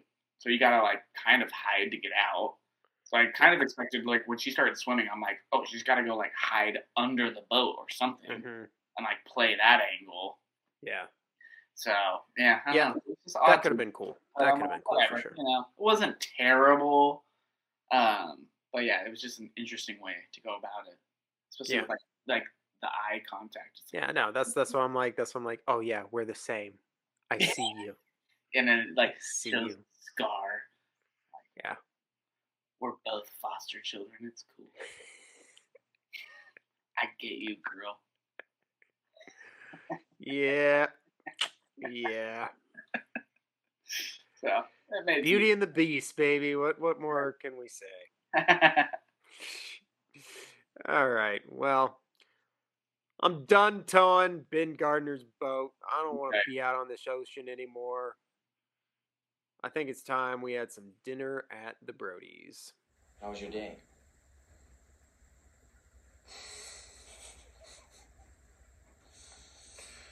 Swell. Here at Dinner at the Brodies, we talk about what inspirations this flick takes from Jaws. Brian, anything right out the gate? Sharks. You got me there. Scary. Water, the ocean, Boat. blood. I think like right out the gate there is when Tucker's telling his story. There's a newspaper that just says "I beat Jaws," so a very very I forgot meta about reference right there. that. Was a good one. Mm-hmm. And just I think when he's talking about just being a little boy, I can't remember if he said he was on a raft, or I think he said he was on a raft. board. That because he was talking about how he thought the shark probably thought he was a seal from Yeah, he said he underneath. was on a boogie board and he was just like flapping around or Yeah. whatever, or flailing around or something. So And that's he was just sounds a little bit like our boy Alex Kittner, Mm-hmm. who was also tragically, or I don't know, maybe not so tragically killed by a great white shark. Fuck that kid. More tragic. Died. Sure.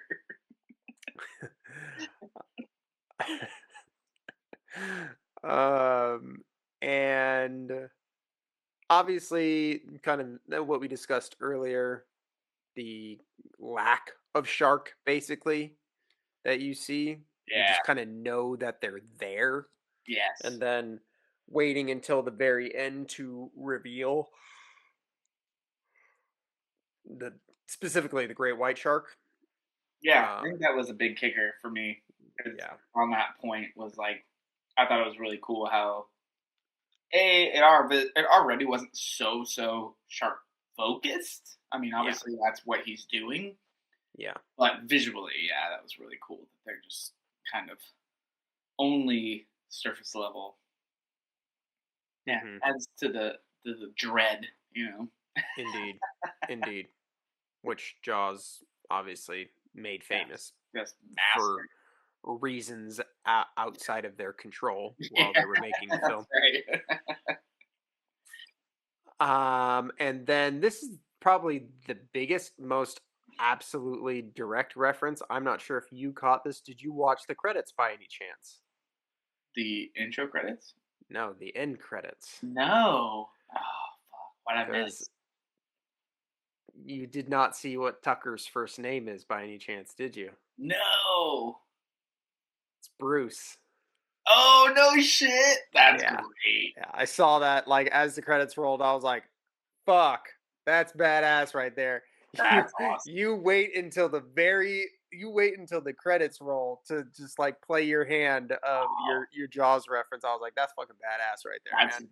fucking dope. Your killer Wow. is Bruce. Yeah. Like I dig that. I Wow. think that's very That's clever. really cool. Mm-hmm. That's really fucking cool.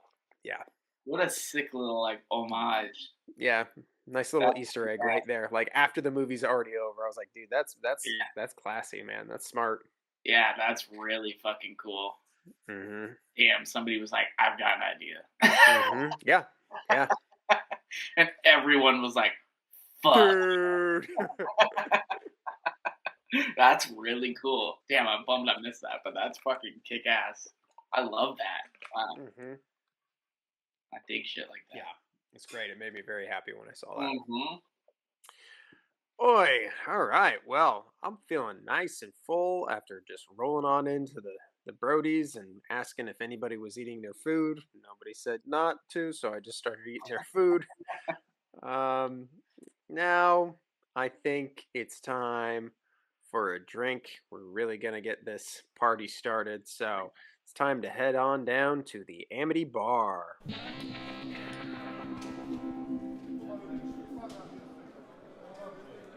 Here at the Amity Bar, it is Calvert's Cocktail Corner, where we're going to be spending our time. The bartender on tonight, Mr. Brian Calvert, please take it away. What cocktail would you pair with this flick and why? Please enlighten us. I'm proud of this one, actually. I thought of a good one this time. Better than my usuals. Yeah, usually it's just like a bottle of whiskey, a can of beer. So Okay, please, let's. Fair Do we get two ingredients in this one? Do we get two? Callbacks to beverages in the film, first of all. Second of all, Oh, it's gonna be a bottle of wine, isn't it? fucking tone. Anyways. No, this one is the penicillin cocktail or shot. Oh, what's in it? What's that? What's in it? Hold please. It is. Let's see. Blended Scotch, fresh lemon juice, honey ginger syrup, topped with a float of smoky single malt Scotch for a spicy, sweet, and smoky flavor profile. That sounds pretty tasty, actually. Right, I can at fuck with first I that. really wasn't into it. I'm like, we're floating in like a single malt Scotch on top of Mm-hmm. anything. But once I read it all together again, I'm like, oh damn, you know what? That does sound pretty fucking good, honestly. I've never had one, but it took me a minute to come up with a drink for this one. It was tricky. I wanted to like be really basic and be like Sex on the Beach, and I'm like, that's fucking lame. That's not the name of this movie at all. And then I was trying to think, and I'm like, obviously I can't do a bottle of wine because Johnny's gonna run his fucking mouth. And I was like, let's dig. What else happened that would be like cocktail related? And then I thought of that scene where he's grinding up the fucking shit in that little glass mortar to like inject her with. And I was like, oh fuck, there's a drink that's named after a drug. I mean, there's probably plenty. But Yeah. there's a drink named after this. I was like, it's like a penicillin shot. Yeah. Which I couldn't find actually a shot recipe, but there's a cocktail for it, so. My man, you see? Now, this is what happens when I take a step back and all the limelight is on you. You know that you got to step your game up. Yeah, exactly. See? I'm proud. I'm real proud. And this was after you ran your mouth, too. So, I mean, I usually find that after I run my mouth is when you get most fired up. So I did my best work. yeah. I'll bring it out of you. Yeah. B-Rai, if you could sit down and share a drink with one of the characters of this movie, who would it be? Oh! No. Fuck, that's hard. That was a gut reaction. Kind of want to say Dave. His buddy on the docks? He seems like a really nice guy. He's only ever making cocktails. Yeah, that's true. He's just standing like out on a dock with like a bottle of Bacardi and like a blender or some shit. Yeah, you know, he's got his buddy's back too. He runs in to help Tucker. And then gets brutally punished for it, unfortunately. Very much so. Yeah. He's also just like, bro, I saw some rich people. Finders food. What's up? Make some money, man. Come on. Hook your more boy up. Need some mint. Yeah, I don't know. Need some of that cheddar. Yeah, he seems like he could be a neat guy. Just like sit on a dock with. Have a beverage. But, you know, if Tucker wasn't like a serial killer, he'd be cool. He seems like a neat guy. For sure. How about you, Moses? Zephyr, obviously. Is there any other answer to that question? I think not. No. Spicy, super hot surfer chick? Come on. Ruin my life, please. Oh, God. Kick me in the face. Yeah, I Kick was me in gonna the fucking say, face. you Let's probably go. I wake up the next morning a better man for it. There you go. You know, like the king to a bed. Who knows? Oh, man, you can tell I'm getting drunk just from the way I'm talking. But you know what? We're not done. We are just at the point where we want to stop paying for our drinks. So we're going to wander down this little pathway behind the Amity Bar. It leads straight to Quint's shack. Here at Quint's shack, we're going to taste some of his homegrown, God knows whatever alcohol he's brewing back there, but he's going to give us a couple of nightcaps, and we're going to sit and talk about who we think the better great white hunter is, Quint or Tucker. Who do you think wins in a battle here?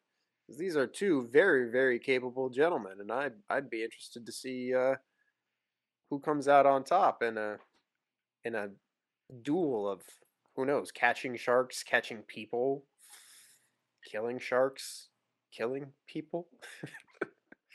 I mean, as far as catching sharks, I'm gonna give Clint all day long. I don't know if Tucker's ever caught a shark. He feeds them a lot. No. Okay, so let's just break it down in terms of this. So we see Quint's shack, right? We see all the jaws that he has hanging up in there, lots of jaws. We see Tucker's collection of videotapes and hair clippings. Yeah, we're comparing trophies. Got it. Yes. I think I read today that someone took the time to screenshot or pause whatever and count the videotapes. Wow. So I guess it was like 42 videotapes. So Tucker's killed roughly 42 women. Do we think that Quint has probably killed more than 42 sharks? I would think so. Judging based off of what we see in his shack. Yeah, I think so. Yeah, I think so too. I Probably have to more. guess. And here's the thing, they both die, they both get taken down by great white sharks. So I don't know. I don't know. I think I'll give this one to Quint. I think I'll give this one to Quint because Quint is a war hero. He survived the USS Indianapolis, and Right? Yeah. I mean, he come on. lived to be a ripe old age of probably mid 40s. Actually, I'm curious about this now. This is something I have to know actually right now. Yeah, I'm curious too. So, Jai Courtney is, let's see. He's like 38 or 39, I think. Or at least he was. No, I think he is. Hold on. How old is Jai Courtney? 39 years old. Ooh, what's up? Because I looked up the cast earlier today. She's like 35, I think. Yeah, dude, she's our age. I thought she was so much younger. Yeah. I thought she was like in her early 20s. No, the guy, Moses, he's like 28 or 29. Yeah. I definitely thought they were both in their early 20s. I'm like astounded that she's the same age as me. I'm like, good for you, girl. Yeah. Yeah, and then I saw Jai Courtney's like, I knew he was under 40, which is crazy because he definitely sells them like mid 40s, late 40s. Like, yeah, he's got. In this, obviously. He just has a very sort of like, I don't want to say like he looks old. He just has that sort of like vibe about him that he's like just kind of like an older dude, you know? Yeah, and they gave him like, I mean, there's a lot. Yeah, I also like, I don't look at him and think that he's like 4 years older than me. Like I Right. look at him and think that he's probably like 10 years older than me, you know? Yeah, I'm not being like, oh, you and Moses are the same age. Like, in this film. And yeah, he's just like this solid fucking beast of a guy. Yeah, Like, he just like when I look at him, I'm just You're like, striking you're a man. I'm Yeah, still a you're- boy. Like that's just the way my brain works, you know? yeah, he doesn't strike me as like a 32-year-old by any means. So, but I also thought, yeah, I thought he was older a little bit, at least a little bit. But to each their own. Good for him. Hold on, let me Yeah. see here.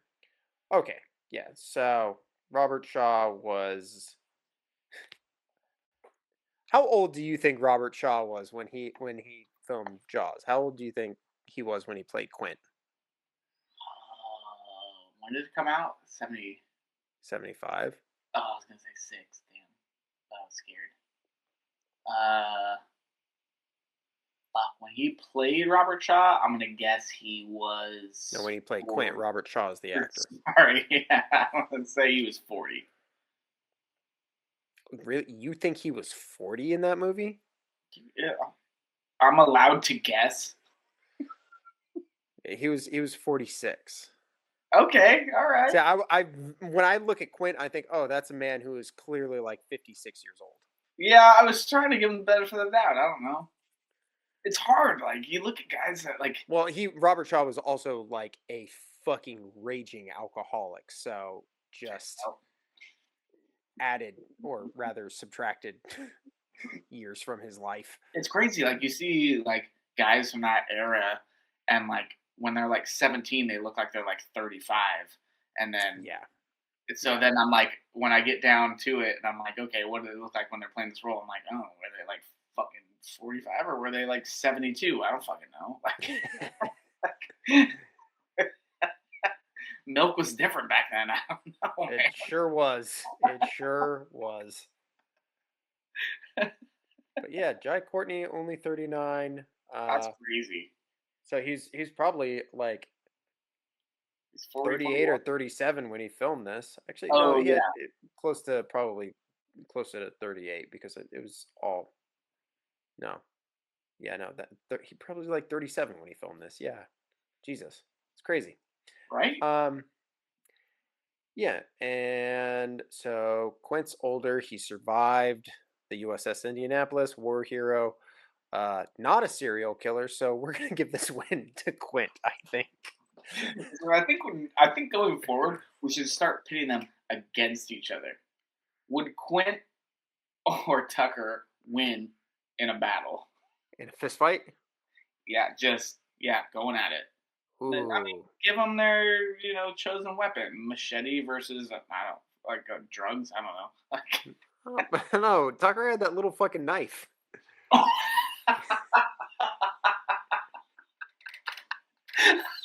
Oh my god, that's right. He kept pulling out that little shiv. That's right. Yeah, dude. He did some damage with that thing, though, man. Oh my god, I forgot about that. Okay, so Quint with his machete, or Tucker with his 2-inch fucking prison shiv. You'd be better off with the fucking end of that bucket handle, honestly. Seriously, dude. So who wins? Well, just based on.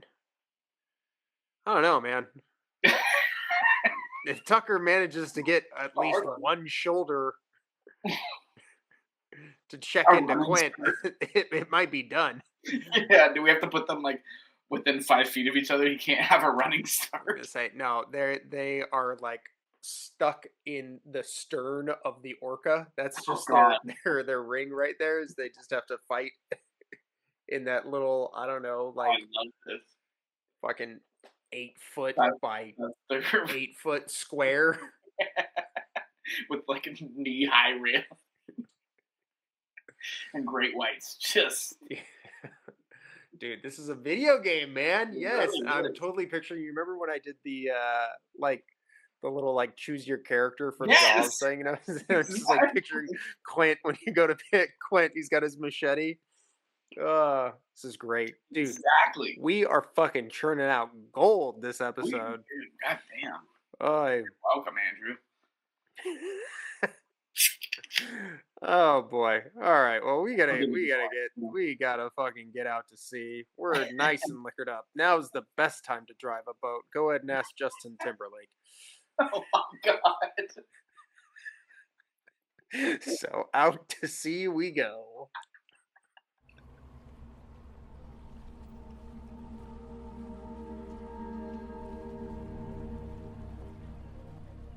Out at sea, we are going to discuss the behind the scenes of the film. So sit back, relax, and open up those ear canals, folks, because your boy's gonna be singing to you.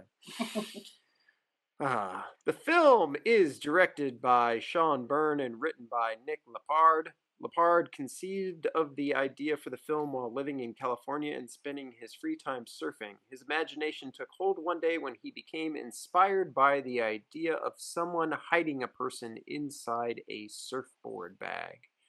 That part actually did stand out to me quite a bit when he just like wrapped up Zephyr in a surfboard bag. Yeah. Yeah, that is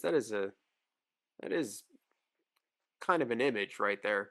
Yeah. Like, just about as concerning as somebody thinking that up casually as a surfer. Please continue. Uh, God. now. We're not insinuating anything about Mr. Lepard, okay? Of course. Everyone's allowed to let their imagination run wild. Mm-hmm. He wrote the script prior to May of 2024 when it was announced that Sean Byrne would direct the film. Byrne's last directing gig had been 10 years prior with the film The Devil's Candy, which I've seen. I enjoyed. Filming took place on the Gold Coast of Queensland, Australia, from May of 2024 to August of that same year. The picture had a $2 million budget, but reportedly helped contribute over $10 million to the local economy through the creation of jobs and the utilization of Gold Coast locations, directly injecting capital back into the state. Thought that was really cool. Yeah, that's pretty neat. I don't really know how money works. When I read stuff like that, I just don't know how money works. I'm like, all right, cool. So they had a $2 million budget, but somehow $10 million went to Yeah, I don't know about that part. parties unknown. Like, I just don't understand. Like, money, is it even real? I don't think so. No. It's a construct. Bitcoin. Determined to create a feeling of authenticity, Byrne took a page out of Spielberg's book and chose to film on the open ocean rather than on water tanks. This choice led to some challenges during filming, including intense night shoots and many of the cast and crew falling prey to seasickness. And while a marine barrier was put in place to protect actors while they filmed in the open ocean, there was an incident where a stunt person was pulled off of a jet ski briefly by a bull shark. Holy shit. Yeah. Briefly pulled off of the jet. Shark was just like, come here, you. His stunt person was like, no, I don't want to. Got back on the jet ski. Was probably like, get me the fuck out of here. What the fuck? Yeah. Briefly pulled off a jet ski by a bull shark. Yeah. Holy I don't know, man. fuck. That's like the second worst shark to be pulled off of a jet ski I by. don't wanna be pulled off a jet ski by anything.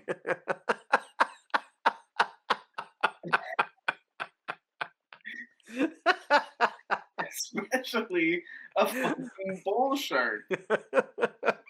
Temporarily or not. That's unacceptable. What the fuck? That was the most nonchalant, just like, oh, we had this one issue during shooting. Everything's fine. Chad, he was just hanging on to the jet ski. There's a bull shark. Might have torn off his Achilles. He was It's asking fine. for He's fine. We never saw Chad again. He just zipped off on that jet ski. Never came back. uh, some say he's still riding that jet Went ski. straight to Texas and as far inland as that jet ski would take him. 10 feet. But yeah, pretty cool that they filmed on the open ocean. I feel like you Yeah, definitely neat. get that vibe Yeah, in this really movie cool. for sure. Shut the fuck up, Brian.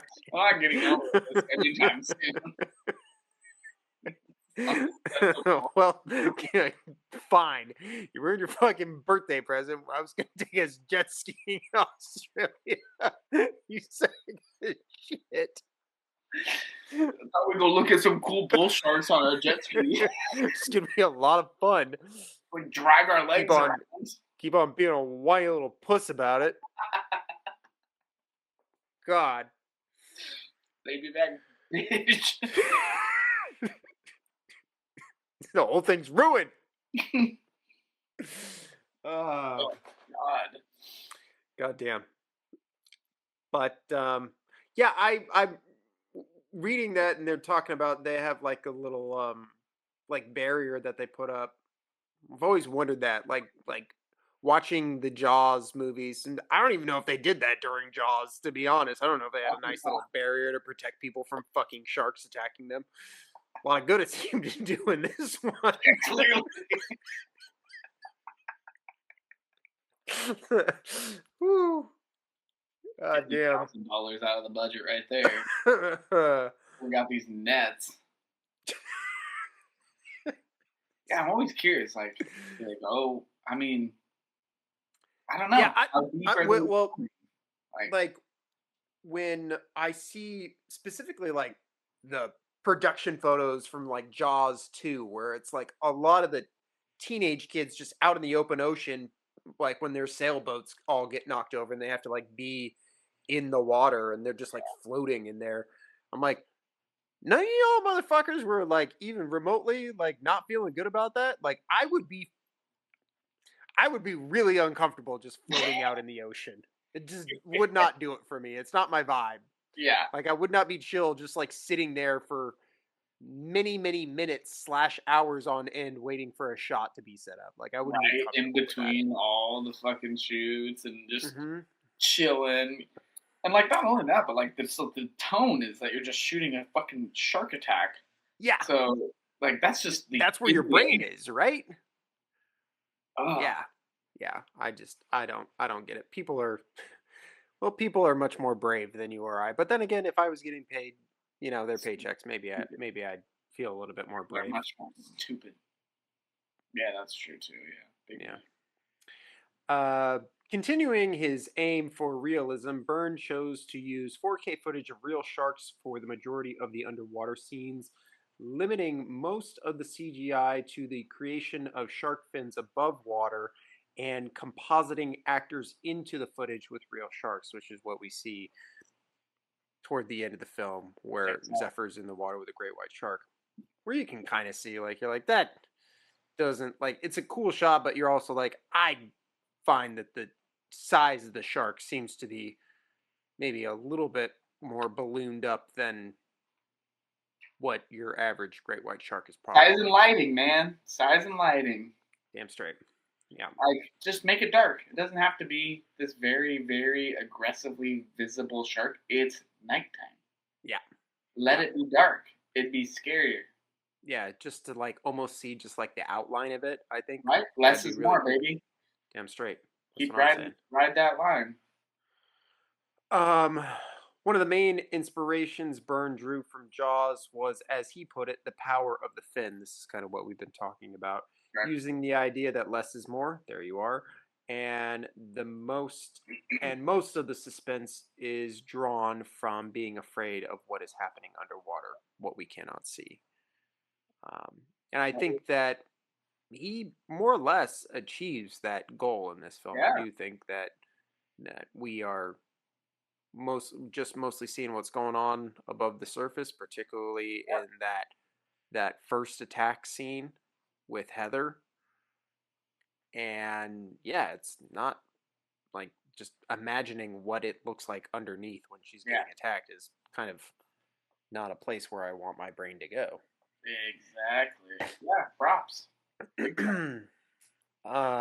Dangerous Animals was released in the United States on June 6, 2025, and went on to gross $9.2 million worldwide. Not bad for a $2 million budget. I was going to say, they made all that money back that they gave to us. Profitable film. The... I don't even know why I podcast with you. I just don't. It's impossible. We love it. The film received generally positive reviews with an 86% on Rotten Tomatoes and a 65 out of 100 on Metacritic, with many reviewers favoring Jai Courtney's performance as one of the best of his career and praising the film's suspense and intensity while criticizing some of the story's more implausible moments. The film went on to be acquired by the streaming service Shudder, where it is now available to watch if you get done with this podcast and decide you want to check it out, even though we may have spoiled the whole damn thing for you by now. Well worth the watch, regardless. Yeah, still worth the watch either way. Oh, yeah. All right, so that is the behind the scenes, and oh my god, did you see that over there? That looks to be like a gigantic monster fish, and I feel like we've made a mistake and we should go back in and get a bigger boat.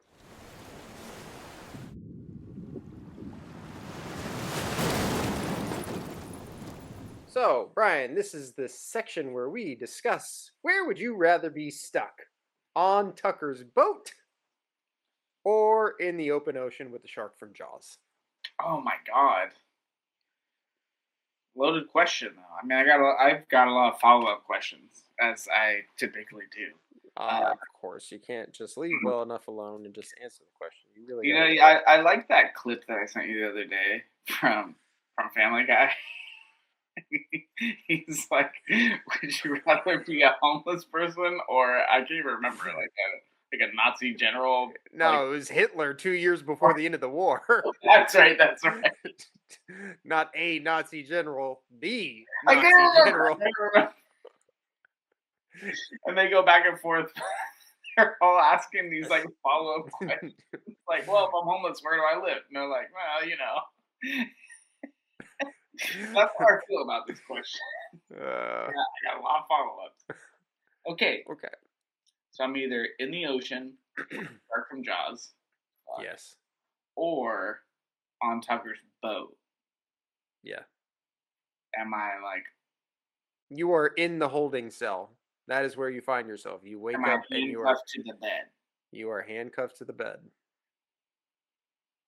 You are not fishing buddies with Tucker. I was like chilling in the dining room, like just watching his home movies with him. I don't want to watch the home movies. I'm just curious situation. All right, fuck. I don't know. I guess the holding cell. I don't know. That's hard. That's a hard one. It's not ideal. Like, because either way, I'm like, I kind of have a chance.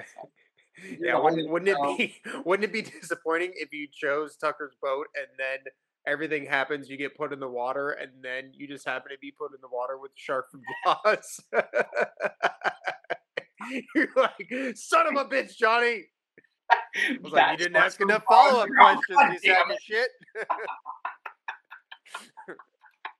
If you had just gone a little bit further down the rabbit hole with your questions, you would have figured this one out. Or I pick Tucker's boat, and then the shark comes and opens the door to drop me into the ocean full of Tuckers. You know, there's options.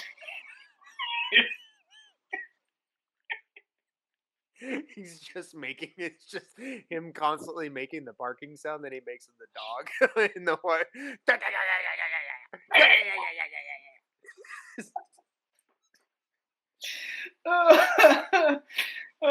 It's like Jaws fucking whatever all over again while growling at me.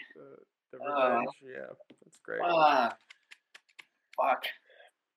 I don't know, man. I guess fucking Tucker's boat. I don't know. Yeah. I feel like maybe I'd have a better chance against it, like a massive human. human than a massive shark. That shark too. Yeah, specifically, like you're not gonna win, but No. against him, I'll take my odds, I guess. Yeah. Same. Tucker's boat all day. Not even a question. Not even a question. Makes one of us. Yeah. Well, I you know what? I'm terrified of that shark. We're not even gonna go down that. There's more than enough evidence of how terrified I am of that shark. So we don't need to go through it again. It's beating a dead horse. Oi. All right. Well,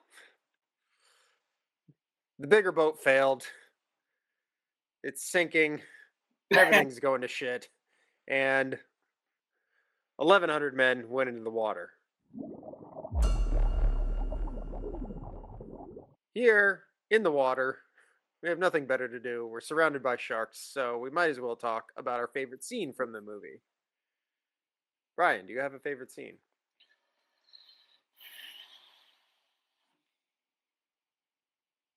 I gotta think about it. One does come to mind, and it's not even like fully. I mean, it's obviously like related to the movie, but they do such a beautiful fucking scene early on, like the first like 5 minutes of all the sharks swimming around.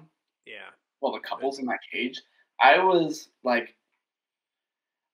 curious if they were going to carry that throughout, and they kind of set the scene. I was like, ooh, I wonder how much of the other sharks we're going to see in this film. Because I was hoping they were going to kind of keep it the way they did with like the less is more vibe. But damn, that scene was beautiful from the shot of the cage. Like, yeah. It honestly, it popped in my head earlier when you were like, would you rather go cave diving or fucking cave? Cave diving. Yeah, the Descent. You want to go cave diving? No, fuck. Would you ever go in a Shark Tank or skydiving?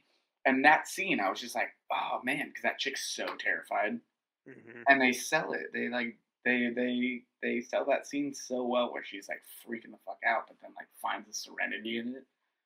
I was like, okay, all right, I could wrap my head around it. Like that does look very like. What a peaceful, like, terrifying vibe, but, like, you can admire the beauty. And I did a really good job. It was a really cool scene. Yeah. That's the first one that comes to mind. I'll have to think about it, because I know there's another, like, crazy one in there somewhere.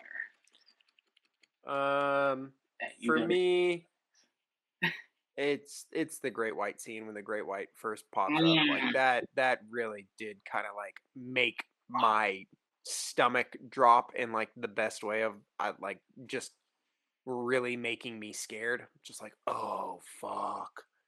I don't know. I like it when a shark movie can do that, when there's the awe and the spectacle and the terror surrounding like the ocean's most fearsome predator. Like, yeah, that's a fucking cool scene. I like when they can really sell that, and I think they did a really good job of that in this movie and in that moment of that scene. I love that we both weren't like fully prepared for it either. Like, yeah, really did catch me off guard. In it for so long, from like that topic of like, okay, yeah, there's sharks, and then for them to reintroduce it like that was wild. It was so cool. It was so cool. Agreed. That's why it's, gotta be my favorite part of the movie. Yeah, that's a good one. With honorable mention going to the dance scene, because I thought that was just, fun to watch, and knowing Jai Courtney was just throwing it all out there kind of makes it that much better. I like it so much more now. He's just hammered, just like, going for it. Yeah, just going ham. My bottle. He's just like, keeping the vibes. Gotta fucking sell this shit. Yeah. Oi. All right, well, this is bringing our adventure almost to a close, but before we wrap things up, we have some awards to hand out. So Yeah, we do. without any further ado, let's head on down to the Yellow Barrel ceremony.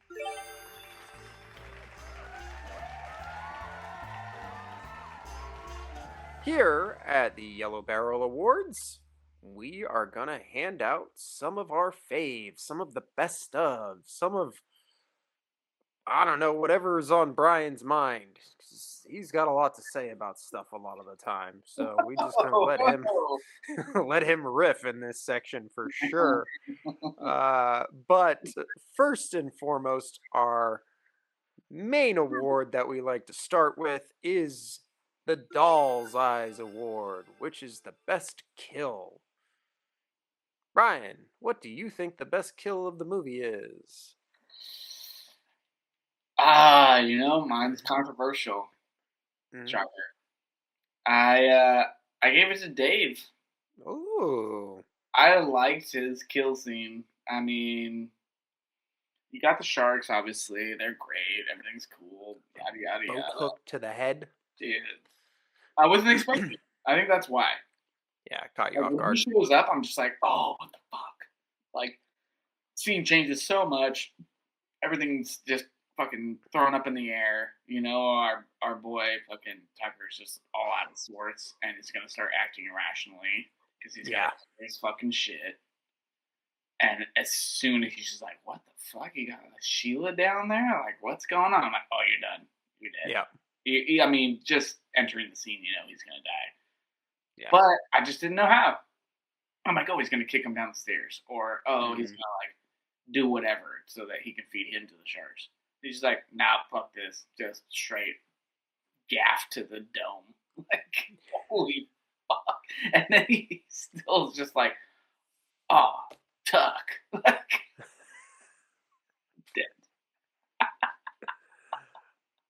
I didn't notice it the first time I watched it, but when I was going through watching clips today, the scene where they have Moses getting ready to be taken up to hang over the water, you can see Dave's fucking bloody corpse just sitting on the deck of the boat, just with the thing still stuck in his head. Yeah. Just like, I caught that. Jesus. It's like right when Moses like wakes up, he's like face to face with them all. Yeah. It's like, oh, goddamn. Yeah. It's a hell of a way to wake up. Dude, right? I'm like, oh my god. Ugh. For me, it's got to be Tucker. It's great. Not so great compositing, notwithstanding, like him getting shot by the harpoon, launching off the boat, being stuck in the water, getting pulled under, and then that great, just the idea of the shark breaching, which is very much how great white sharks actually attack. I think it's a really cool idea, even if the execution is not quite as clean as I'd like it to be. I thought it was a kind of an inappropriate death for that character for sure. And again, the shark itself coming out of the water and everything looks really cool and is really scary. It's just kind of his body being composited in that doesn't quite work for me.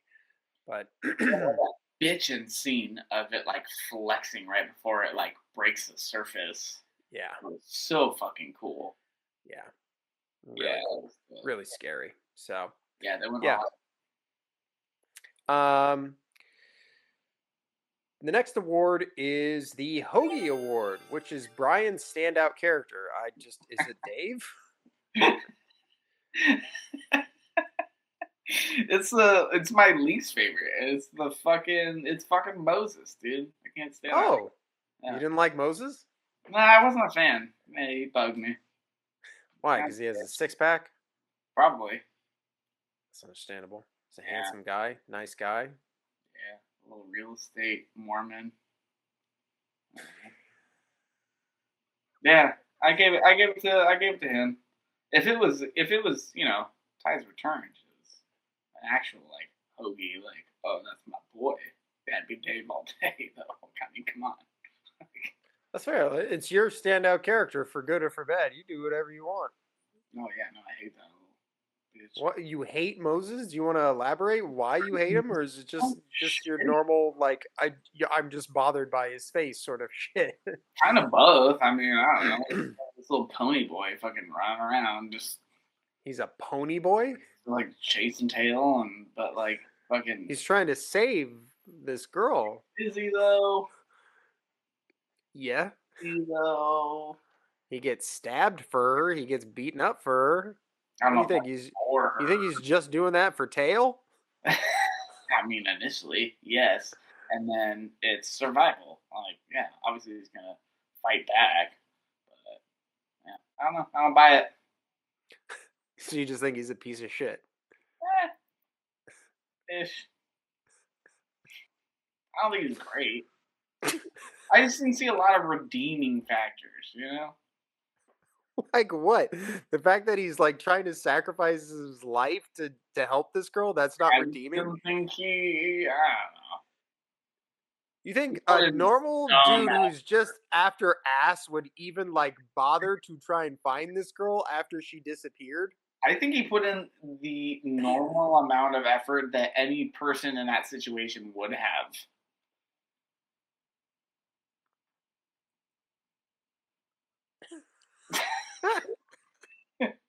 You know what? Anyone your with a choice. conscience It's would your have choice. done that. It's your award. You hand it out to whoever you want. It's fine. There you go. It's fine. All right. You Well, know, then I'm it's just I think that if I may say so, as far as your bullshit goes, this is peak Brian bullshit right here. Oh, this one's peak.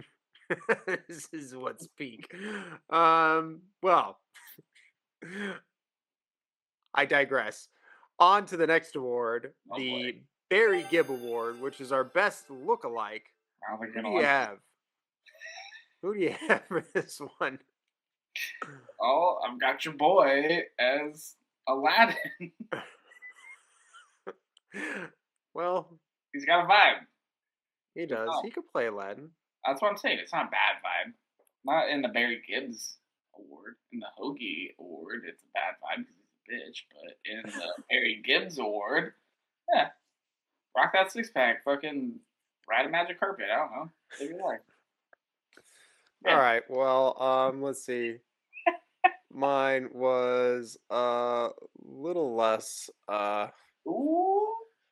Don't say Captain Boomerang. So, have you seen Glass Onion? Yeah. Yeah. Okay. All right. I haven't well, seen the latest one.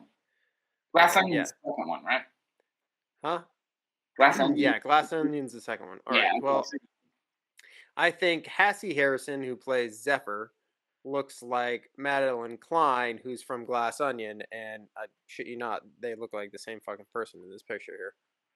Oh wow, that's crazy. Yeah, when I first saw the trailer, I legit thought that this was her, What? and then it tripped me out when I found out that that was not the case. Dude, So that's a trip. yeah, that was Wow, wild. yeah, they look identical. Yeah, Huh. they definitely look like they could be sisters in that picture. Yeah, well, that's Yeah. a good award. That's solid. That's so I take this podcast seriously. So when I My boy could be Aladdin, but whatever. right. And the final award, the No Overtime Award, which is the best effect.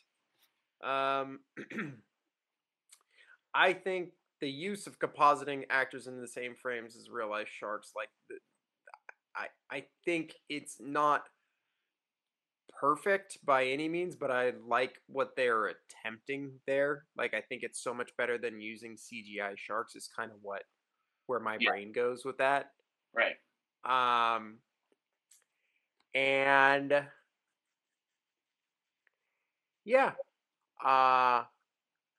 then like a boat hook to the head is pretty great too. That one was pretty gnarly. I also like they had a quick scene after Heather dies of her leg coming up. Oh yeah, that was good. incredible. I mean, It's like, like the casual graphics and whatnot, but it was a really cool like touch of like, yeah, no, she did. Don't we also see like her like torso like floating in the water? It starts on the surface, and you're like, And is that her head? And then it goes below the surface, so it's like just her like neck up. Yeah, Dude. that was pretty cool and creepy. That That was was a good wild. one. I like that. Yeah. I was like, that is right. That's like at like the top of her head, and it Yeah. totally was. I'm like, damn, that was a cool scene. That was a cool scene because the boat's like out in the, or I don't even know if the boat's in the scene actually. But yeah, that was. By the pretty way, sick. They had some really good ones. They had some really good ones. I was Agreed. impressed. Most of the time, I was impressed. Most of the time. Yeah. It's like 85% of the time. So that's pretty good. 87. It's not bad for a movie in this day and age, especially when you have, the Marvels of the world just making scary atrocities like She-Hulk and stuff like that. So. Oh shit! Right. Anywho, Yeah, now that the awards are done, there's a whole bunch of pictures to be taken. So, smile, you son of a bitch.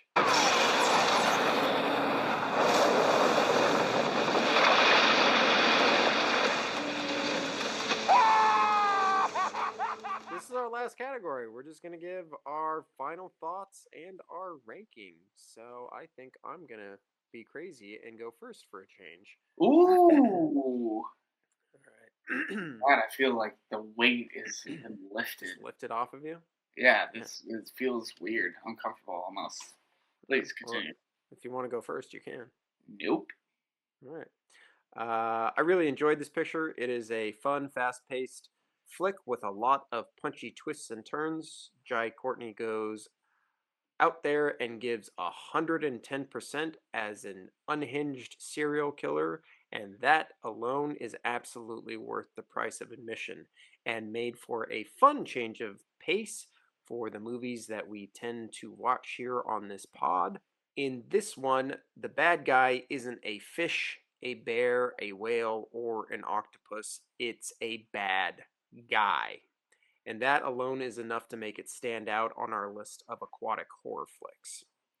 Great suspense, great chemistry between the actors, a phenomenal performance, and an inspired finale that not only reminds you of the majesty of the great white shark, but also manages to put the fear of God back into the water in a real way.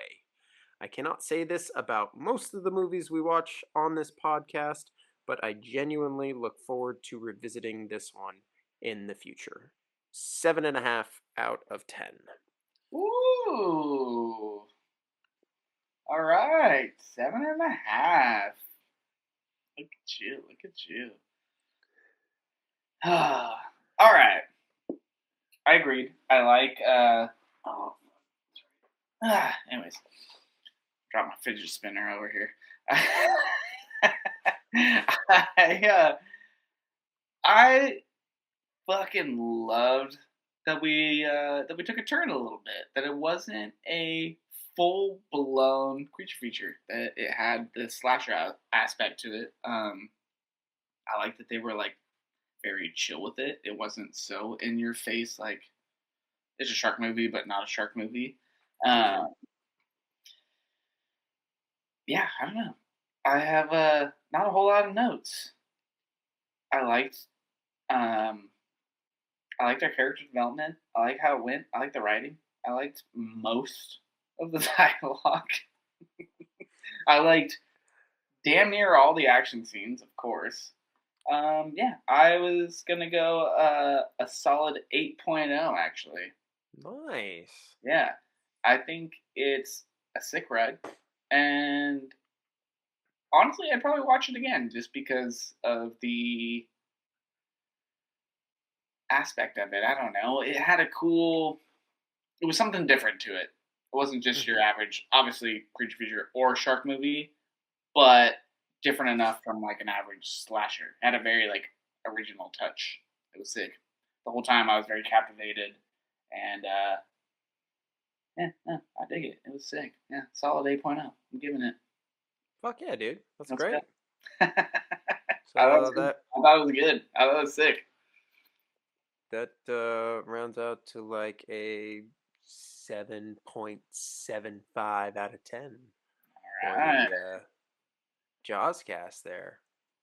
One of these days I'm gonna go like 8.1205. Don't do that. I'm not gonna do the math. I'm not gonna do it. That's why I became a podcaster, so I don't have to do math. Literally, because there's no money. There's no money in it. At least for Right. me. At least for me. Well, we did it. We handled some dangerous animals there. Mostly Boy, Brian fearing bull sharks on jet skis.